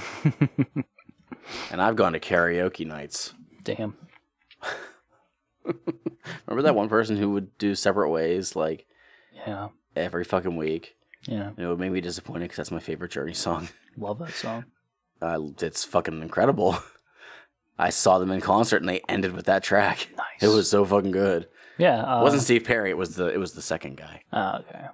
But he was great. Unfortunately, not a Journey cover, but also not the worst unnecessary addition to this album. Jamie's bridge is pretty cool, if a little bit nonsensical. Yeah. But, no, I mean, like, the song is okay. It's not bad. Yeah, I would appreciate it as a single. I really like the song. I think the beat is actually very, very cool. It's got some cool shit. Again, but nothing bad to say about production. But I don't care for the chorus. Yeah, that's whatever. I could have done without Violent J yelling "The Wheel in the Sky" over and over again. Like, I feel like they could have done something that would be a little more tight. They could have actually jacked the chorus to "Wheel in the Sky." And it probably would have been a pretty good time. But, like, the rest of this track is pretty cool. I probably like this about as much as I like Hallucinations. Yeah. Except I actually enjoy that chorus slightly more. Oh, yeah, of course. But it is a cool track. A big clock in the sky. That's what I guess. More or less is what it is. But, Jamie's comment in the bridge about it having a flat just doesn't jive with anything. The point is that it keeps turning regardless. Oh yeah. That time keeps moving on no matter what. It's okay. But you expect Dark Lotus to be like... Like I said, his bridge is cool, if nonsensical. Yeah. And with that... We did it. We have come to the end of the Opaque Brotherhood Rare Deluxe Edition, the entire album plus 4 bonus new tracks. Sinister. Shmeev, Uh-huh. What'd you think about the Opaque Brotherhood? Mike, this is the best Dark Lotus album. This album's good. Like, that's it, okay? This is overall a really fucking good album. I feel like this album kind of actually fulfills the promise of what Dark Lotus was supposed to be, as explained to me, with really interesting concepts and cool storytelling throughout these, and varied flows and all that good shit. Except for the bonus tracks, which should have been relegated to a Final Fantasy instead of being on here. And, like, what? Goddamn. Like, it's really fucking good. I'm gonna say this, and I don't say this lightly because it's the first time it's ever been true, but Stank Biscuits is right.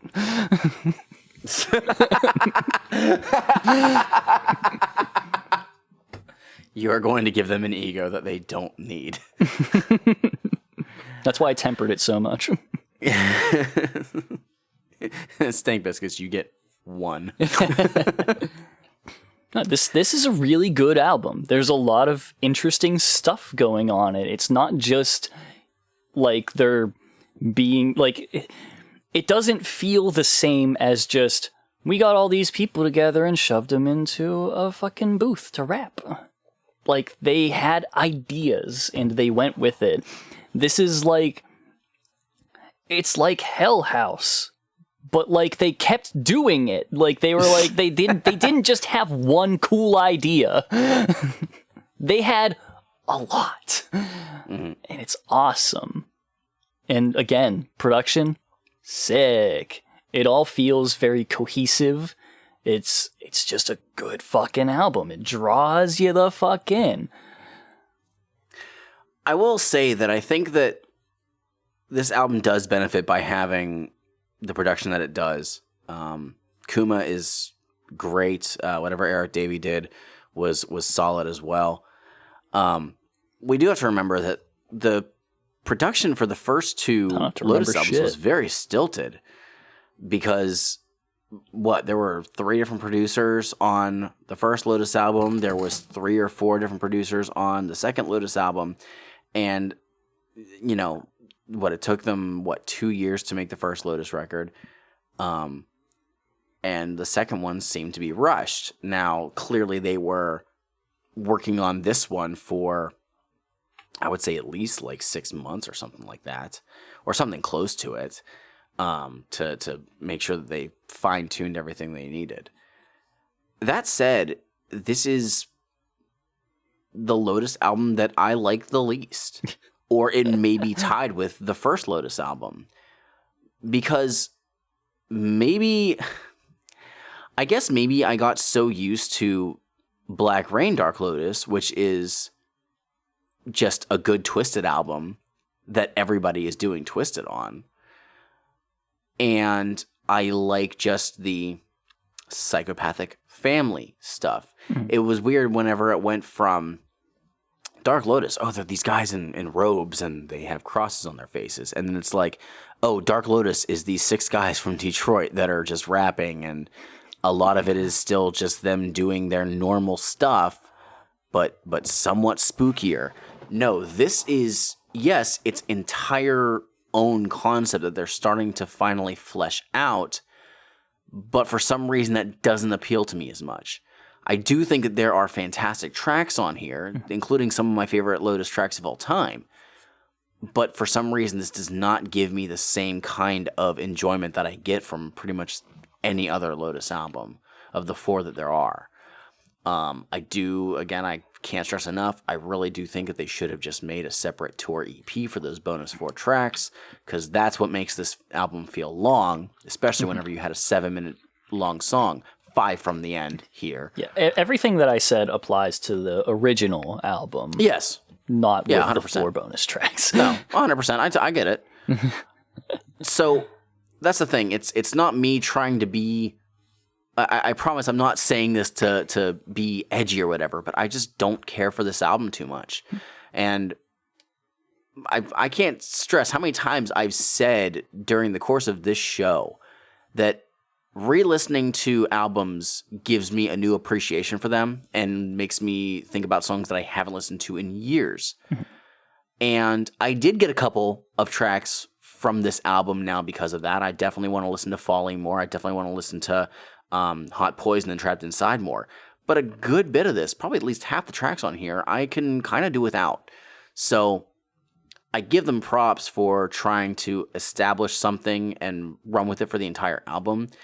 But for me, I guess that's not what I want. Like, that's not what my brain is interpreting as this is fucking amazing. So that's just where I am on that side of the coin. Yeah. So, yeah. So, I guess at this point, I just got to ask you, Shmeev. Yeah. What are your three favorite tracks? This is going to be tough. But I mean, Backwards is one of them. I think... Let me see. I think I'll go with In Bloom. Okay.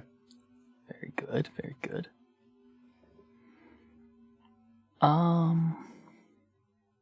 This is tough. There's there's Backwards and there's also In Bloom.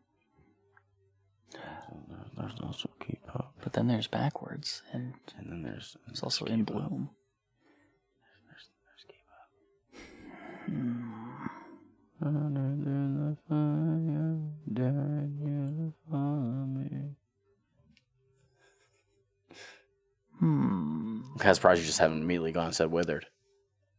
Nah, Withered is good, but it's I don't know if that's one of my top ones per se. It's hard, man. There's a lot of songs on here that are really good. It's like the Malenko of Dark Lotus albums. Black Sand. Okay. All right. Well, the number one song that everybody should pick is "Keep Up," so that's on there. "Keep Up" is my number one. I will also go with "Backwards," and see, this is actually kind of hard. I love the hook for "Black Sand." So I was either going to do Black Sand or Can You Keep a Secret, because I like both of those. You Can't Keep a Secret is pretty good. This is going to be weird, but I think I'm going to go with Falling. Like, that might be like my favorite. Well, I was going to say favorite concept track, but no, Backwards is totally the concept track. But, but you already have but that Falling, one, so it's but upon doing like the listens recently, like Falling just shot up on this on my list. That's good. And what are we removing? Rejected. Yeah, unless we want to just go with like, unless we want to restrict ourselves to the original album, because obviously the bonus tracks are going. But I mean, it could be either or. If we were doing the full album, Rejected's definitely the one going, Rejected is right? going to go. Yeah. Okay. If we were just doing the main base album, I'm pretty sure I'd be getting rid of Heinous. That's what I would probably chuck to. Okay. Yeah. Okay. Yeah. All right, then. Well, that was our entire review of the special edition of the Opaque Brotherhood. What did you guys think about it? What are your thoughts on this record? Do you have, high praise for it? Is it one that you kind of overlook? What are your thoughts? Yeah, you can tell us your thoughts, actually. Yeah? There's some places they could go. We've got some social medias that I've heard that we do. Tell us their thoughts on, like our Facebook. Facebook.com/Juggalo Judgment. Like our Twitter. At Juggalo Judgment. Like our Instagram. Juggalo Judgment. Like, they could write us a really long thing in an email. JuggaloJudgment@gmail.com. They could also leave us a comment, like on a video somewhere. Oh, youtube.com/Juggalo Judgment. This fucking guy. Took me a second. They could... They could give us money.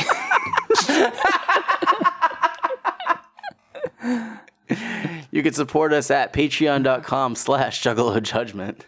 And that will give you the right to leave us a comment there as well.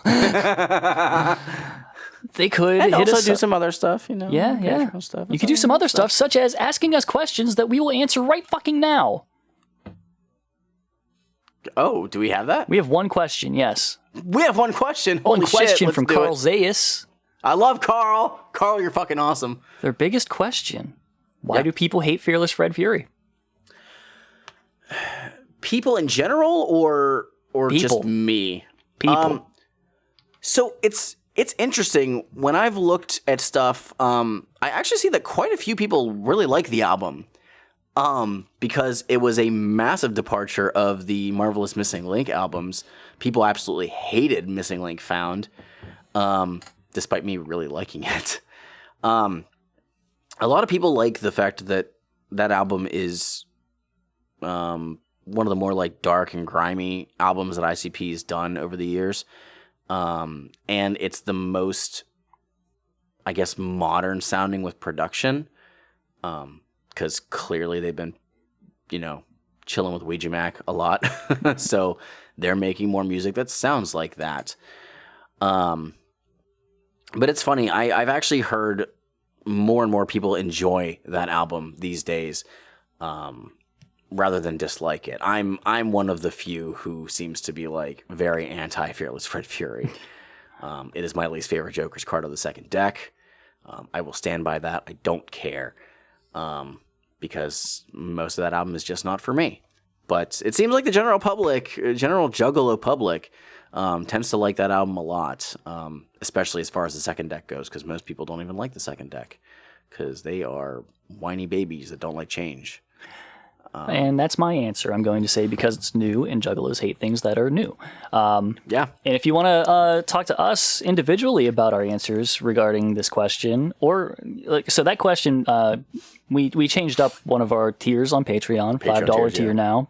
You are able to just once a month, I'm going to put a post up where you can ask us a question, anything. We're going to lightning round it at the end of our episodes, just like this, whenever we have some pending. And that's $5 and up. $5 and up, yes. And up. So if you did the next tier up, which offers other benefits, you'd still get the opportunity to do this. Indeed. So if you want to do that, or if you want to talk to one of us individually about our answers to that, you can do that also on our individual social medias at Shmeev on Twitter. And you can hit me up at MikeSpawnSEJ on Twitter and Straight Edge Juggalo on Instagram. I realized that I sort of broke up the the social media things in there, but I just felt I felt the segue, and it pulled me in a direction. It's never led me astray before. No, it sounded just fine. So with all I'm also glad that I didn't know the questions, so I literally just had to be on the spot. yeah, and that's the lightning round. Because I don't pay thing. attention to the Patreon these days. I have to. It's my job. Yeah, that's your job.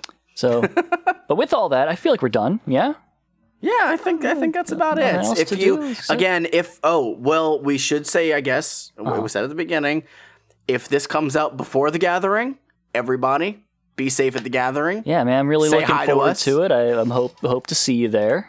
Yeah, say hi to us. It's gonna be us, Eric and Aaron of ICP with We, lots of fucking people. Yeah, Veronica's gonna be there. It's gonna be some hype shit. If this comes out after the gathering.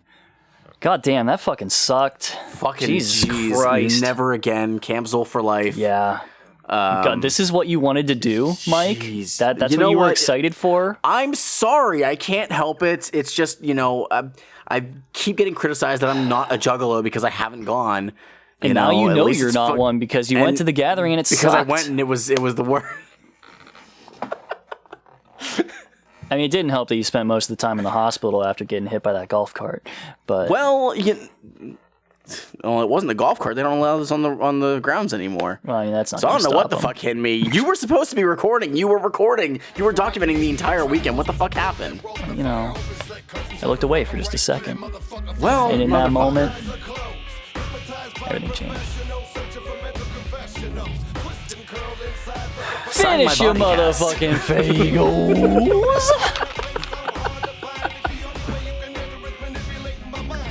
Can't judge ginger ale. Peace. Peace out.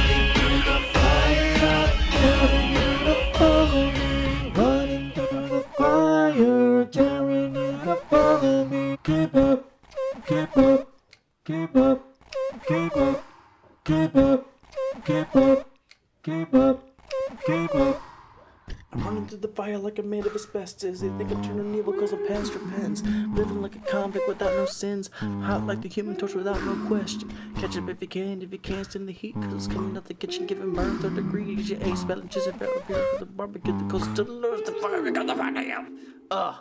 So fucking good.